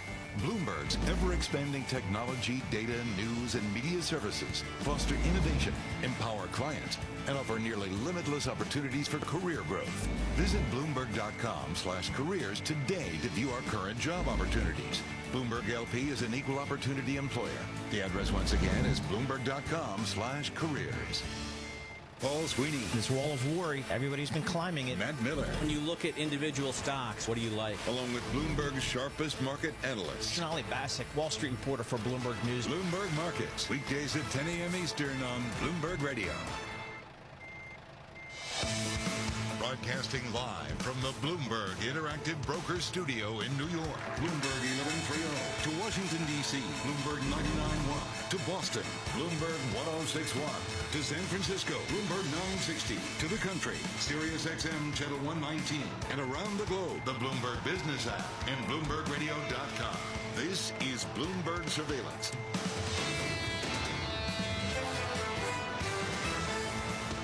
And good morning. I'm Karen Moscow, along with Tom Keene and Paul Sweeney. The opening bell brought to you by SEI. Today's competitive marketplace requires asset managers to become more operationally adept. See how you can transform your business with SEI's global platform at SEIC.com/IMS.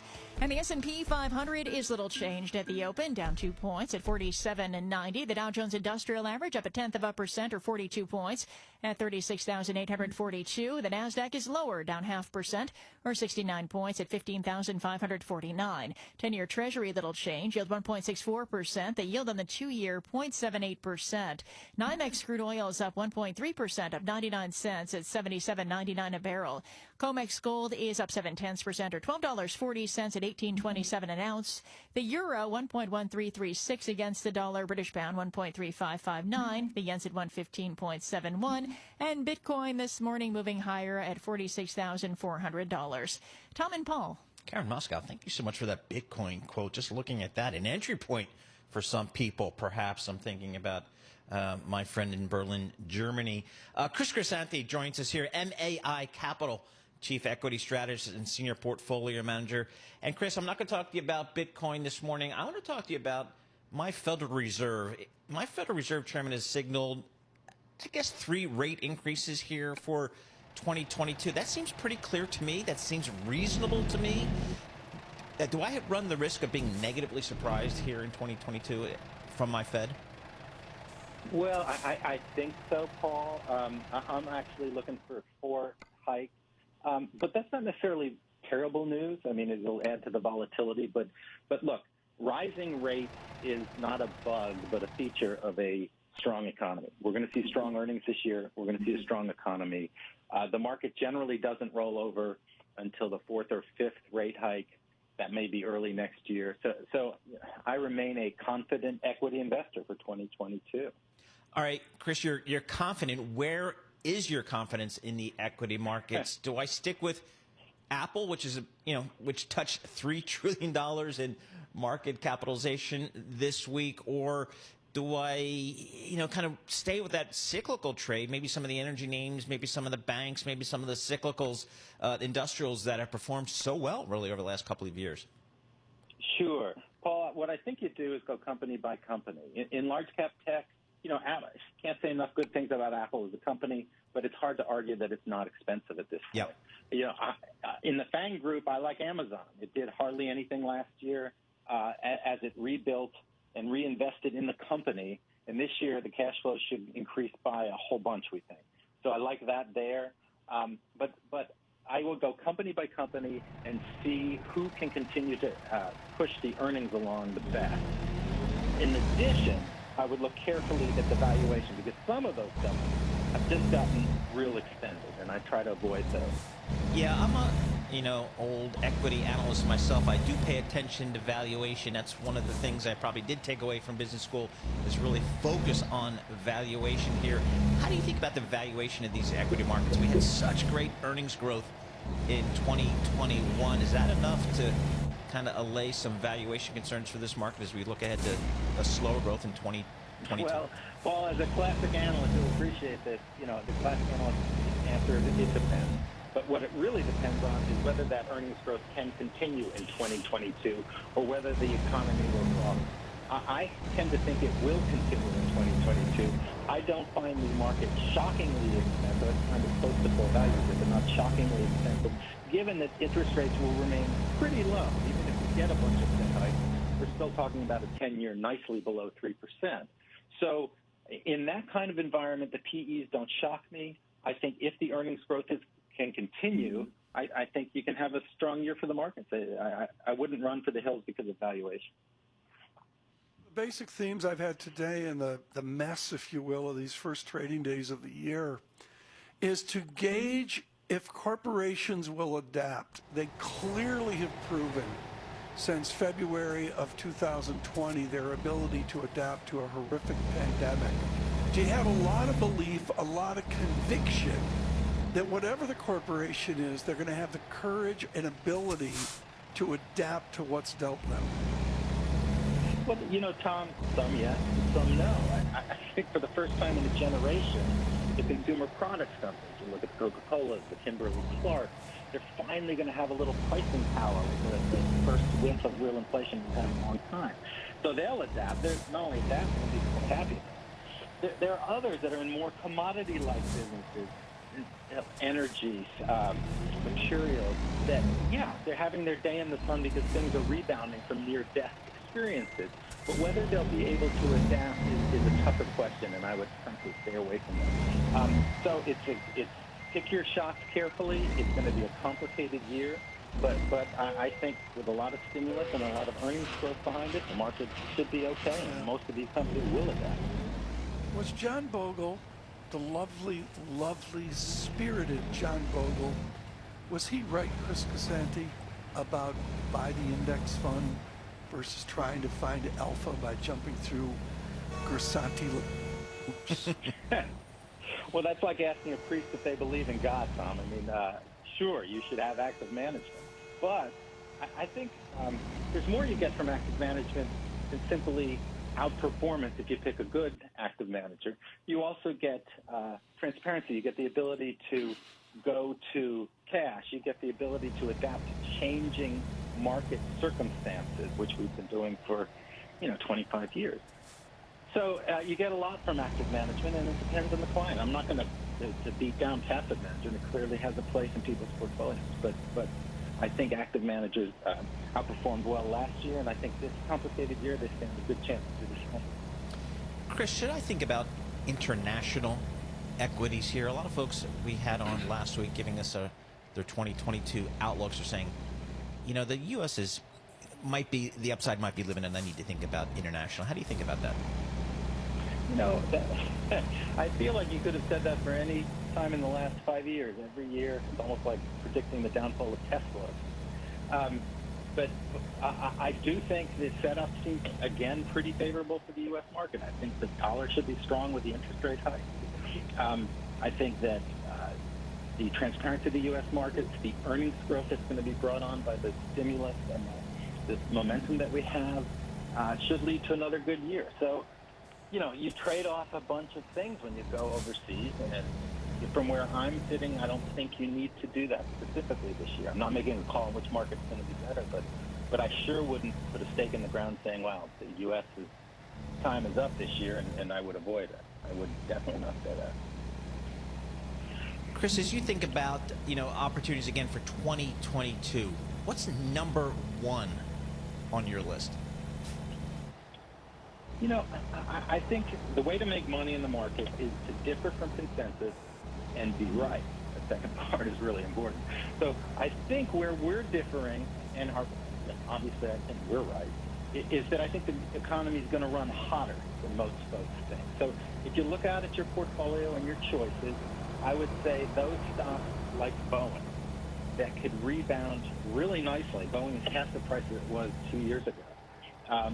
In an environment that's hotter than folks think, that I think is the biggest opportunity looking forward for. All right, Chris, thanks so much. We really appreciate chatting with you. As always, Chris Crescente, MAI Capital, Chief Equity Strategist and Senior Portfolio Manager, still constructive on these markets. And again, we've had strong earnings in 2021, and a lot of strategists are telling us we need more earnings in 2022 to propel this market. And of course, we'll get that coming up in a couple of weeks when we take a look at some of those fourth quarter numbers. Right now, with our news in New York, here's Michael Barr. Paul, Tom, thank you very much. No classes today for about 300,000 Chicago public school students. Classes were canceled after the teachers union voted to pause in-person learning and switch to remote amid a surge in COVID cases. Chicago Mayor Lori Lightfoot expressed her frustration. Unfortunately, CTU leadership is compelling its membership to make a decision that will harm hundreds of thousands of Chicago families who rely upon CPS for their daily needs, for their education, for their nutrition, for their safety. That's real harm. Atlanta and Detroit have also gone to virtual classes. Fox News TV personality Sean Hannity is the latest Trump ally to have his text messages reviewed by the House Select Committee investigating the January 6th attack on the Capitol. Meanwhile, authorities are still looking for the suspect who planted bombs at Republican and Democratic headquarters. The suspected bomber is covered from head to toe, wearing glasses, a hoodie, gloves, and a mask. Even a year later, the FBI is uncertain if it's a man or a woman, and they're asking the public to re-examine the footage. Newly sworn-in New York City Mayor Eric Adams talked about this morning the unprecedented spike in COVID cases and keeping kids in school. Adams continues to encourage people to get vaccinated. We're tired of being prisoners to COVID, so let's be smart. Let's do the social distancing. Let's wear our masks. Get vaccinated and take the booster shot. Mayor Adams spoke today on CBS Mornings. New York and Boston face a slushy commute Friday morning, and Washington, D.C. could be in for another round of snow as more winter weather heads for the East Coast. All three cities will likely start with snow early Friday, with accumulations ranging from a coating to about 2 inches. Live from the Bloomberg Interactive Broker Studios, this is Global News, 24 hours a day on air and on Bloomberg Quick Take, powered by more than 2,700 journalists and analysts in more than 120 countries. I'm Michael Barr. This is Bloomberg. Paul, Tom. Michael Barr, thanks so much. We're going to go Barry Ritholtz right now. It's Paul Sweeney and Tom Keenan. You know, Paul, I have, you know, there's a pantheon of interviews. I've done a pantheon, I say, Paul. I like that. Pantheon of interviews. And one of them was a glorious day with a fragile John Bogle and Cliff Asness, the great manager from AQR. And it was fascinating to hear the two of them agree and disagree about passive and active. Paul, the debate's been there forever. It's been there forever, Tom, but it's become so much more pronounced over the last, it seems like 10 years, 15 years, and then now with ETFs and so on, becoming even more so. And you know, I don't know. It's really difficult. And when you think about the hedge fund business, Tom, where the fees are, let's just call it broadly, 2 and 20, that 2% fee in the context of the returns that the hedge fund industry, let's just think about the simple long-short equity hedge fund business has delivered over the last decade, 20 years.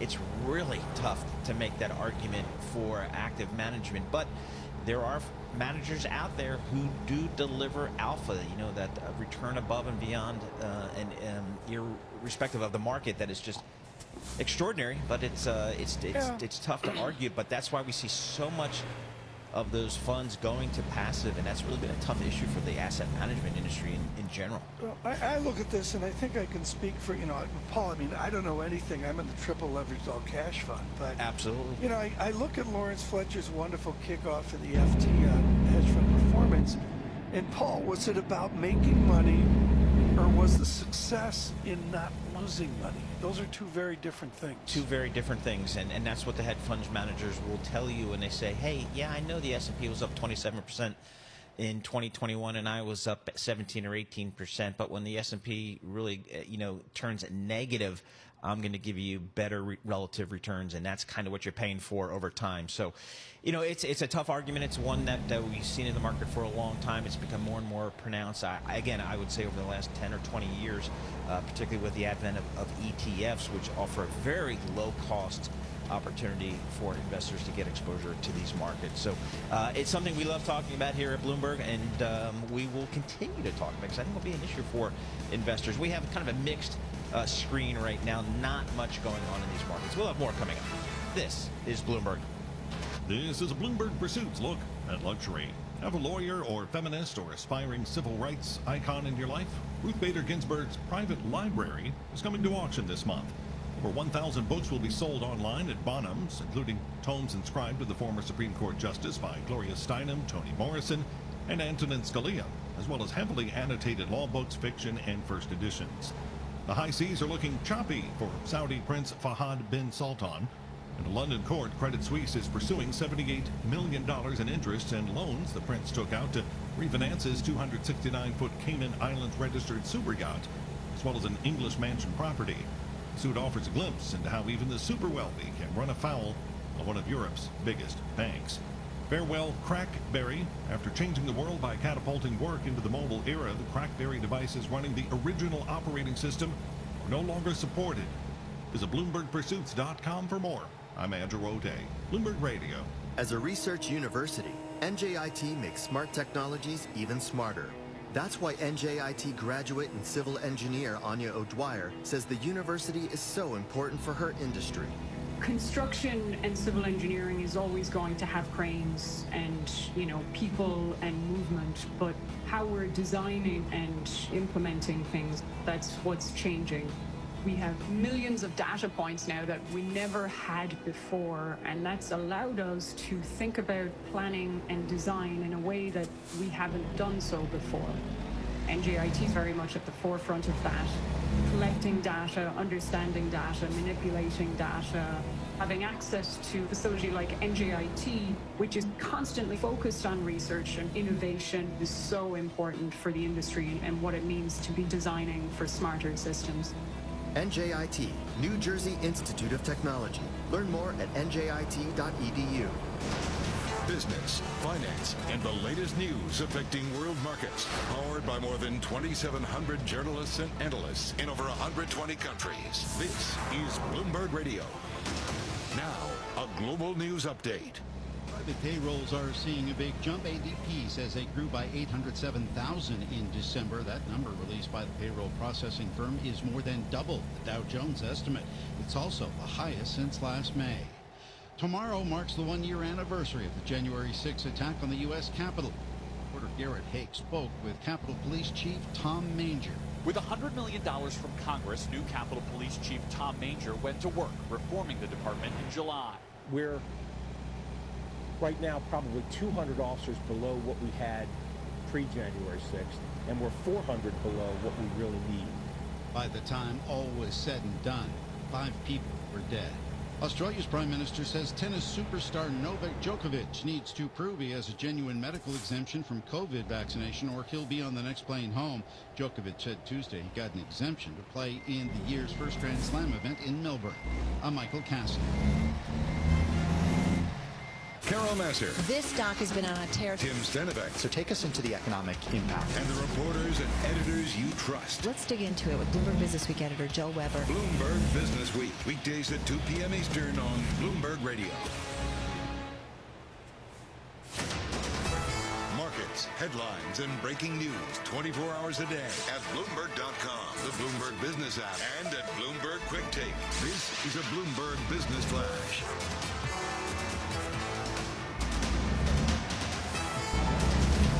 And I'm Karen Moscow, and the rout in U.S. technology stocks continues as rising Treasury yields fuel greater concern about growth and profitability. We check the markets every 15 minutes throughout the trading day on Bloomberg. Right now, NASDAQ futures the NASDAQ rather, is down 0.6%, down 96 points at 15,525. The S&P 500 down 0.25% or 11 points at 4782.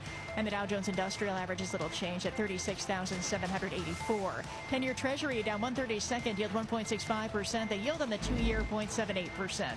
NYMEX crude oil is up 1 1/3%, up $1.03 at $78.03 a barrel. COMEX gold up 0.8% or $14.50 at 18.29.10 an ounce. The euro is at 1.1338 against the dollar. British pound 1.3551. The yen 115.69. And we continue to watch Bitcoin at $46,200. Also watching Pfizer this morning up more than 2% after Bank of America Global Research recommended the stock. And data from ADP Research Institute showing U.S. companies in December added the most jobs in 7 months. And that comes ahead of Friday's monthly jobs report from the Labor Department. And that's a Bloomberg Business Flash. Tom and Paul. Karen Moscow, thank you so much. We appreciate that. You know, when I think of the gig economy, I think of Uber, Lyft, DoorDash, and the great thing about their economic models, and they are extraordinary economic models in my opinion, is that their employees aren't employees. You don't really have to pay them benefits and things like that. They are contractors, independent contractors, and that is kind of the whole basis for that economic model. But that's being challenged in a lot of places, most notably California, and that really goes to the heart of the whole gig economy, I would argue. But let's bring in a professional here who can help us really think through this. Aaron Mulvaney, Bloomberg Law senior legal reporter. So, Aaron, a lot of states like California are challenging the whole basis of the gig economy. Where do we stand here, and what's 2022 going to bring for some of these companies? Right. Yeah. Thanks for having me. The gig economy basically is fighting against these states that are trying to say to change their classification laws to make it much harder for them to have that business model that you described by labeling them independent contractors and making them employees. Like you said, that would be, and that's in California, and there's a big battle going on there. But the emerging battle is actually happening in Massachusetts, where Uber and Lyft are fighting there as well to defend their business model and put a ballot petition on the state's agenda to try to make sure that they can cement that status of independent contractor for these gig workers. Yeah, it seems to me, I mean, the people that I know, and not a lot, but the people I know that drive for Uber or deliver for DoorDash, it's a side hustle. It's a side gig. It's something for extra cash. It's not their primary career, if you will. I mean, is that the typical person we're talking about, or are there real demands for, getting these people to really be employees with all the benefits associated with that? It depends who you ask. I think that it is undisputed, though, that probably 10% of drivers for these companies roughly are the full-time drivers that would potentially reap a lot of benefits from having more of a permanent traditional employment status. And a lot of drivers do like to just kind of hop on their app and say, yeah, let me get a few bucks for this afternoon, and kind of that flexible arrangement you're describing. And that's what Uber, Lyft, DoorDash, Postmates, they really say, we're just an app company. We're a technology company. We allow this to happen for drivers, and it works out for everybody. But then there's the worker advocates who say, yeah, but you need to make sure that everybody has access to basic rights and benefits. And I think the pandemic kind of exposed that in a lot of ways for a lot of drivers who are fighting for those benefits, because without access to sick time, a lot of their income and a lot of their ability to make money kind of dried up. Is there any kind of federal appetite here for regulation here on a federal level? Again, as you mentioned before, it's kind of been state by state. We've got California, now we've got Massachusetts, and I know, even in London they had some issues. Is there any appetite for the U.S. federal overview here? Yes, actually, the Biden administration has several leaders in the labor space that have signaled that they want to look closely at this specific industry, the gig economy and the independent contractor relationship. Basically, there is the National Labor Relations Board that is considering taking up a test, and that would be significant for any kind of union business arguments. And then there's even the FTC chair has signaled that she wants to look more closely at gig worker organizing. And there's also in the wage and hour division, which would be pretty key for a lot of these issues that we're talking about, there's an appetite for at least kind of looking at what they call misclassification, which is that idea of employee versus contractor. It's interesting. Is this, do you think about the gig economy? Do we have any sense of how many people there are in the gig economy? I just kind of feel like when I walk into a Starbucks, everybody's sitting there with their laptop open. I just kind of feel like that is the gig economy. Folks just kind of independent contractors doing whatever they need to do to get by. And that includes an Uber driver, a DoorDash delivery person. Is there a sense of how big this economy is or how many people are in it? Sure. It is kind of hard to give an exact answer to that. I think it represents a smaller fraction than maybe it seems because it's such a prominent fixture in our lives with the app-based economy. Because it's really growing, though. Yep. It's really growing, and it really is growing quickly. And especially during the last couple of years where there was a lot more demand for this fast-paced kind of, economy, I think that there's created opportunities for people, but it's also exposed that maybe this model is, whether it works or not, kind of circumventing some traditional wage and hour laws, potentially. And that's why these companies are constantly in these battles in court, and fighting over these issues. Yep, absolutely. All right, Aaron, thank you so much. Really appreciate getting your thoughts here on a really interesting topic as we think about, the labor market in general. Aaron Mulvaney, Bloomberg Law, senior legal reporter there, talking about the gig economy. When I think of the gig economy, I don't think of Tom Keene. Tom Keene is a salary man in my mind. Is that right, Tom? Yeah, well, how long has this debate gone on? Yep. Paul, I mean, it basically, I'm sure there's a date out there somewhere, but I would say for my completely known life, we've had this debate about the gig economy. It's had different names in the gig economy. I don't know what to make of it other than the observation in an interview that I mentioned on television that you and I had, Paul, about the minimum wage. Yeah. The minimum wage based on the old days should be $24 an hour. Yeah, it should be. And, it's the same argument. Yeah, the federal minimum wage is $7.25, and you've got Walmart out there offering $15, $17, $18 an hour. So the market is certainly above that. So we're going to have more coming up. A boom ADP report, part of the picture into the Friday jobs report. Stay with us on Bloomberg Radio. Wake up and text. Text and eat. Text and catch the bus. Text and miss your stop. Wait. Text and be late to work. Sorry, I'm late. Text and work. Text and pretend to work. Text and act surprised when someone calls you out for not working. Who, me? Text and meet up with a friend you haven't seen in forever. Hi. Oh, hey. Text and complain that they're on their phone the whole time. Text and listen to them complain that you're on your phone the whole time. Text and whatever. But when you get behind the wheel, give your phone to a passenger. Put it in the glove box. Just don't text and drive.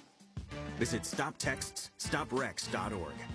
A public service announcement brought to you by the National Highway Traffic Safety Administration and the Ad Council.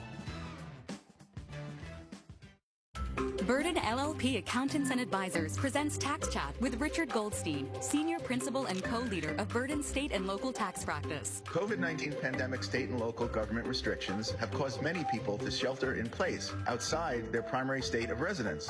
The new normal of remote working has proliferated potentially costly state and local tax residency issues.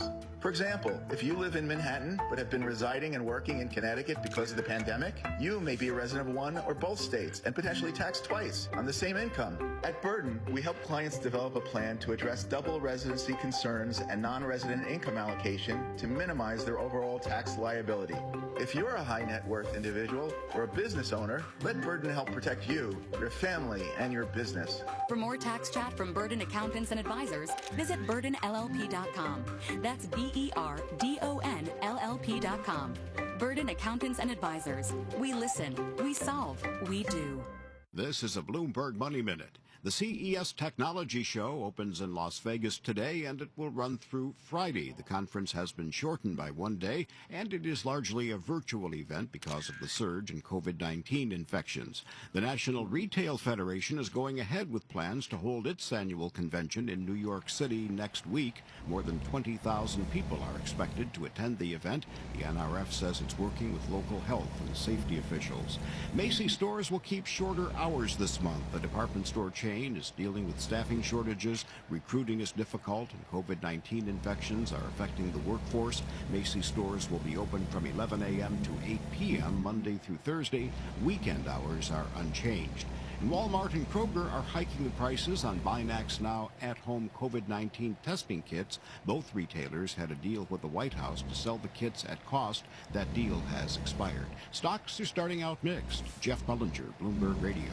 The market news you need. Rates are low, earnings are pretty good. Along with the insights you didn't know you needed. When I'm walking my dog, when I'm taking Steve around the block. Steve is the name of your dog? Yeah, Steve. Bloomberg Markets with Paul Sweeney and Matt Miller. My dream scenario is that Paul sells his house, then the bubble bursts, and then I can find one. Weekday mornings at 10 Eastern. Never met Steve?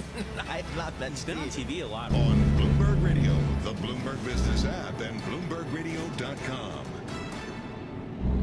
Broadcasting 24 hours a day at Bloomberg.com, on the Bloomberg Business app, and at Bloomberg Quick Take. This is Bloomberg Radio. This is Bloomberg Markets with Paul Sweeney and Matt Miller. How do you kind of view the volatility in the marketplace here? Everyone's focused on the vaccine rollout. Companies across industries really trying to shore up their balance sheets. These equity indexes just keep going up. Breaking market news and insight from Bloomberg experts. The strong dollar policy, I think, is a lot of its rhetoric. Because of all the dislocations, there's always relative value trades that you could be doing. The only issue is how hot can home prices go. It's the uncertainty, I think, that is really spooking everyone. This is Bloomberg Markets with Paul Sweeney and Matt Miller on Bloomberg Radio. All right, good Wednesday morning from the Bloomberg Interactive Brokers studio in New York City. Matt Miller is off. He's actually making his way from Berlin, relocating here to the United States. So he'll be back in our... Is the dog quarantining? That's all I need to know. Steve, the dog, has his own business class seat, I'm told. So on Lufthansa coming back from Berlin to Germany. So Matt will be here on Monday, but sitting in his Taylor rigs, of course, and we always appreciate getting her thoughts. Coming up this morning, we're going to talk to Dr. Sira Maydad from Harvard, get the latest on the virus, on vaccines, on variants, everything we need to know. Plus, Craig Trudell, global automotive editor for Bloomberg News, he's got a big take story out today, which is really fascinating. Volkswagen, Toyota, they are coming for Tesla and Elon Musk. They are going electric. But first, let's go to Greg Jarrett and get a Bloomberg business flash. Greg. I understand Steve the dog slobbers a lot, so we may want to send a few towels over to our friend. The rout in U.S. tech stocks is continuing today as rising Treasury yields fuel greater concern about growth and profitability. Let's look at the markets. The S&P is little change, down about 3. Dow Jones Industrial Average is little change, down 13, and the Nasdaq is down 0.3%, down 43. The 10-year is down 1/32, the yield 1.65%. West Texas Intermediate crude is back in the green for another day, up 1.5% at 78.18 a barrel, with COMEX gold up 0.6% at 18.2550 an ounce. The dollar yen 115.73, the euro $1.1341, and the British pound $1.35.50. ZipRecruiter is looking to become the first debut junk debt issuer of the year with a $500 million bond sale as the employers confront spot shortages of workers and high turnover. Senior unsecured notes due 2030 will be used for general corporate purposes, which may include capital expenditures, investments, and working capital, this according to a statement from the job search and recruiting company. That is a Bloomberg Business Flash. I'm Greg Jarrett. Bloomberg Markets is on now. Taylor Riggs and Paul Sweeney. All right, Greg Jarrett, thank you so much. Taylor Riggs, thanks for sitting in for Matt today. It's going to be exciting when Matt's back in New York. That'll be fun. Can't wait. He brings such a fun energy, if you will. It'll be great to have him. Exactly. So a little different clock for him, but it'll be interesting. All right, looking at the markets here, I'm not going to oversell it, just a little bit of red on the screen. The S&P off about 0.1%. Let's bring in Katie Greifeld. She is a quick take anchor for Bloomberg. She's got our market roundup. What are you looking at, Katie? I am just watching stocks deciding what they want to do. Like you said, Paul, S&P 500 down about 0.1%. Also really keeping an eye on the NASDAQ 100, those tech stocks. As we know, they got absolutely hammered yesterday. That index down about 0.3%. But it could go bid here because I'm looking at the ARC Innovation ETF, which can sometimes feel like just a leveraged bet on the tech sector overall. That actually was unchanged a minute ago. Now it's dipping down a little bit lower, but seems like stocks are cautiously trying to make their way into the green across sectors as we do see some consolidation when it comes to that treasury yield photo. You know, we're on day 3 of the new year, so I want to be very careful when I talk about 3 days does not a trend make. But the trend that we've started to notice has really been this rotation. It is out of growth back into value, and it's been one of the largest outperformances of value when you take a look at the Russell 1000 relative to the Russell 1000 growth since 1995, since the start of that year. Does this sort of signal that broader rotation really underway? We'll see, and you did see the likes of Morgan Stanley coming up and saying, okay, this rotation, it does have legs this time. If you look at real rates, they're still obviously deeply negative, but they're moving towards positive territory. Long way to go. A lot of daylight there. We're talking about -1%. But that seems to be the driver of this rotation. Again, Morgan Stanley et al., they seem to think that this does have legs, but it feels like we talk about this every few months, where you do have yields spike across the curve. The long end starts to look a little bit fussy. You see tech stocks kind of puke for a few days and then recover. Whether this truly does have legs remains to be seen because, Taylor, like you said, I'm also very aware of the fact it's been 3 days. Taylor, you are a very good eater. You have a very healthy diet. So this story is kind of about you. Beyond Meat. Love it. It's up almost 5% today. Yum Brands. Think KFC, which I know you go to all the time, Taylor. KFC restaurants will start selling plant-based chicken on January 10th. Katie, the stock's up 5%. So you can feel healthy while also eating fried food? You can just feel great about yourself. I haven't embraced the Beyond Meat, but I know a lot of folks have. Okay, my issue is you look at the sodium count. Is that really healthy? That's what Taylor looks at every day. I scold Paul every day on his sodium intake. You really got to watch it. I mean, so the stock wants to move. It's down like 1% year to date, down 49% over the trailing 12 months, but up 4% today. So that's my stock story of the day. Beyond Meat getting a little bit higher here. Yeah, this has been an interesting story to follow. I can't say I follow the ins and outs of it that closely. Luckily, it's only, $4 billion in market cap. So maybe on for an S&P 500 that's trying to go green, I mean, it's a little bit of a boost. That stock up about 4.5% at the moment. You know, Katie, you mentioned real yields earlier. I want to touch on this point. When we were looking at the sell-off in bond price lower, yield higher, we all keep talking about higher growth, higher inflation expectations. But the move yesterday was in real yields because it's a growth story. This isn't an inflation story. It was Ian Lee and over at BMO Capital Markets talking about that. Does that signal perhaps maybe the importance of why yields are rising higher if it really is a growth story instead of an overwhelmingly inflation story?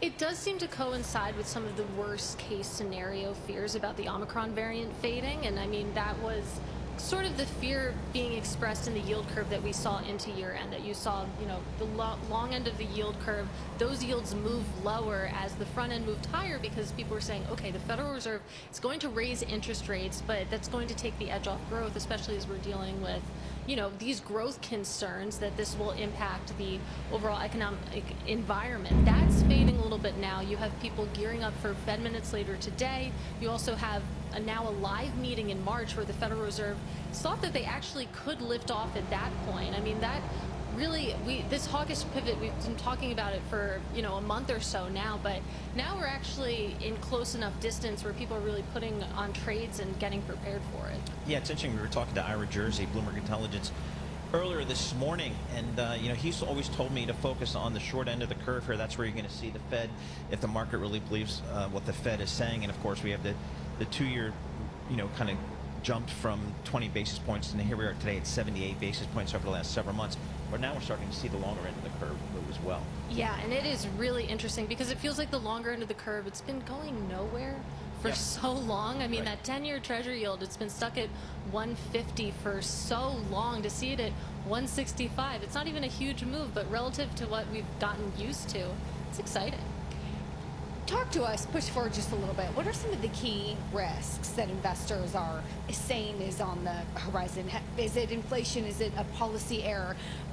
What are you sort of hearing in the research world? Definitely felt like the drum being beaten to year end was this policy error idea. And again, it felt like that was what was being priced into the yield curve. And it's definitely still a risk that's well on people's minds, on investors' mind. The fact that you have a Federal Reserve that's trying to walk the line between taking the edge off inflation without impacting the growth environment, without, killing the recovery that we're seeing in the labor market.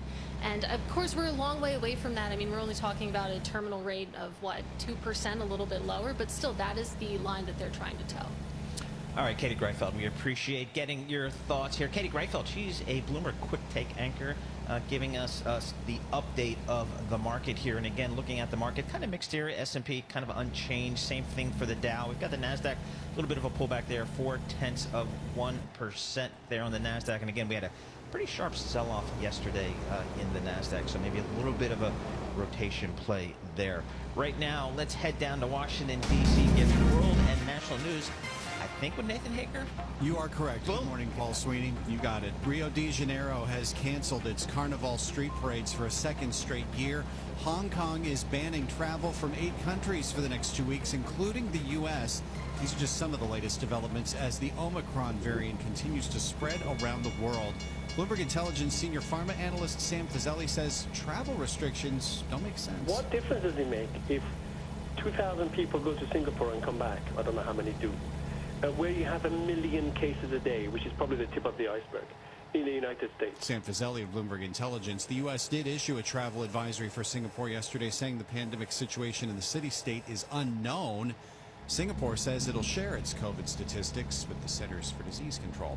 Classes are canceled at the nation's 3rd largest school system today. That's after the Chicago Teachers Union voted to switch to remote learning to deal with record COVID cases. Kelly Lindsay's a Chicago teacher and a mom. Believe me, I would rather not teach remotely. However, it's better to teach remotely than not at all. The school system says going back to learning from home would be devastating to kids' performance and mental health. The union says the schools lack proper safety protocols. Tennis star Novak Djokovic is facing a challenge to prove why he can't be vaccinated before this month's Australian Open. The challenge is coming from Australia's Prime Minister, Scott Morrison. If he's not vaccinated, he must provide acceptable proof that he cannot be vaccinated for medical reasons and to be able to access the same travel arrangements as fully vaccinated travelers. Without the proof, Prime Minister Morrison says Djokovic won't be allowed in the country. He has been a vocal vaccine critic.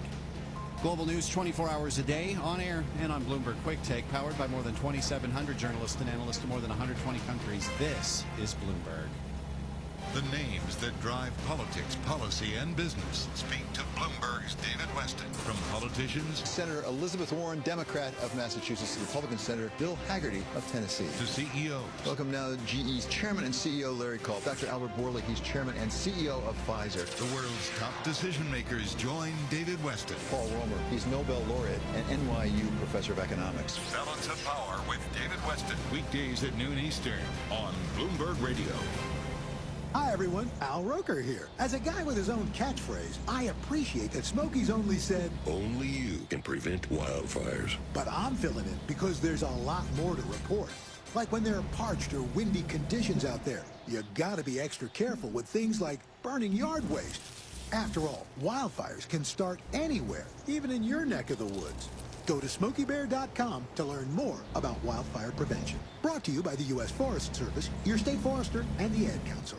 It's hard to keep up with breaking global business news. It was a mixed day here in the States. Volatility is sky high. But at Bloomberg, our seasoned reporters and anchors make it look easy. Looking across the markets, red everywhere. Bears have basically been rendered obsolete. The rate hike dance is playing out in the belly of the curve. Are you worried about a wage price spiral? A lot of Wall Street strategists getting more and more cautious here. Bloomberg Radio, the Bloomberg Business app, and BloombergRadio.com.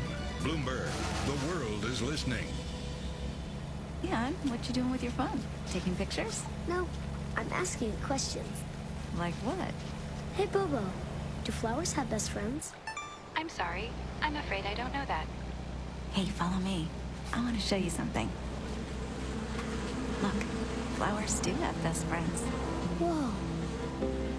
Some answers can only be found in nature. Discover the unsearchable. Visit discovertheforest.org to find a trail near you. Brought to you by the United States Forest Service and the Ad Council. In-depth analysis, concise reporting, need-to-know global business news. Around the world and across the markets, Bloomberg connects the dots for decision makers. Stay on top of today's headlines. Follow big breakthroughs in tech. Understand the latest political issues. See how the world's wealthiest are spending their money. Track what's happening in the markets, and much more.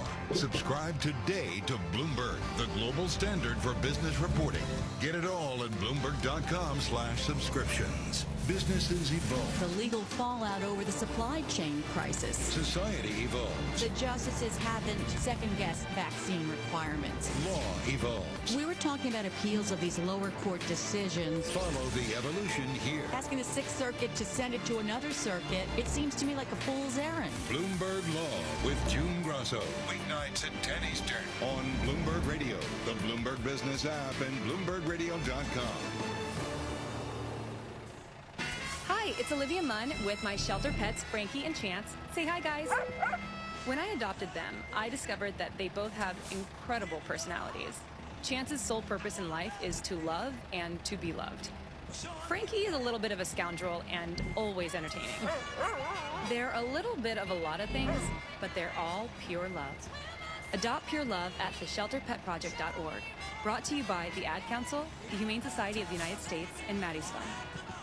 Accounting professional Liam Cohen, CPA, a trustee of the Jewish Communal Fund, and Sephardic Beaker Holem, talks about why he uses JCF's donor-advised fund and recommends JCF to his clients. JCF is an organization that I've worked with for many years, both personally and in my accounting practice. The ease of giving and managing my donations through their website is very effective. Using it for tax planning and managing all of my charitable giving through one place. JCF's endowment helps support Jewish organizations throughout the tri-state area, and that's very important to me and my clients. JCF's donor-advised fund is the smarter way to give back. Let Jewish Communal Fund maximize your clients' charitable deductions and streamline their charitable giving. Since JCF handles all the administration, get started now at jcfny.org or call 212-752-8277.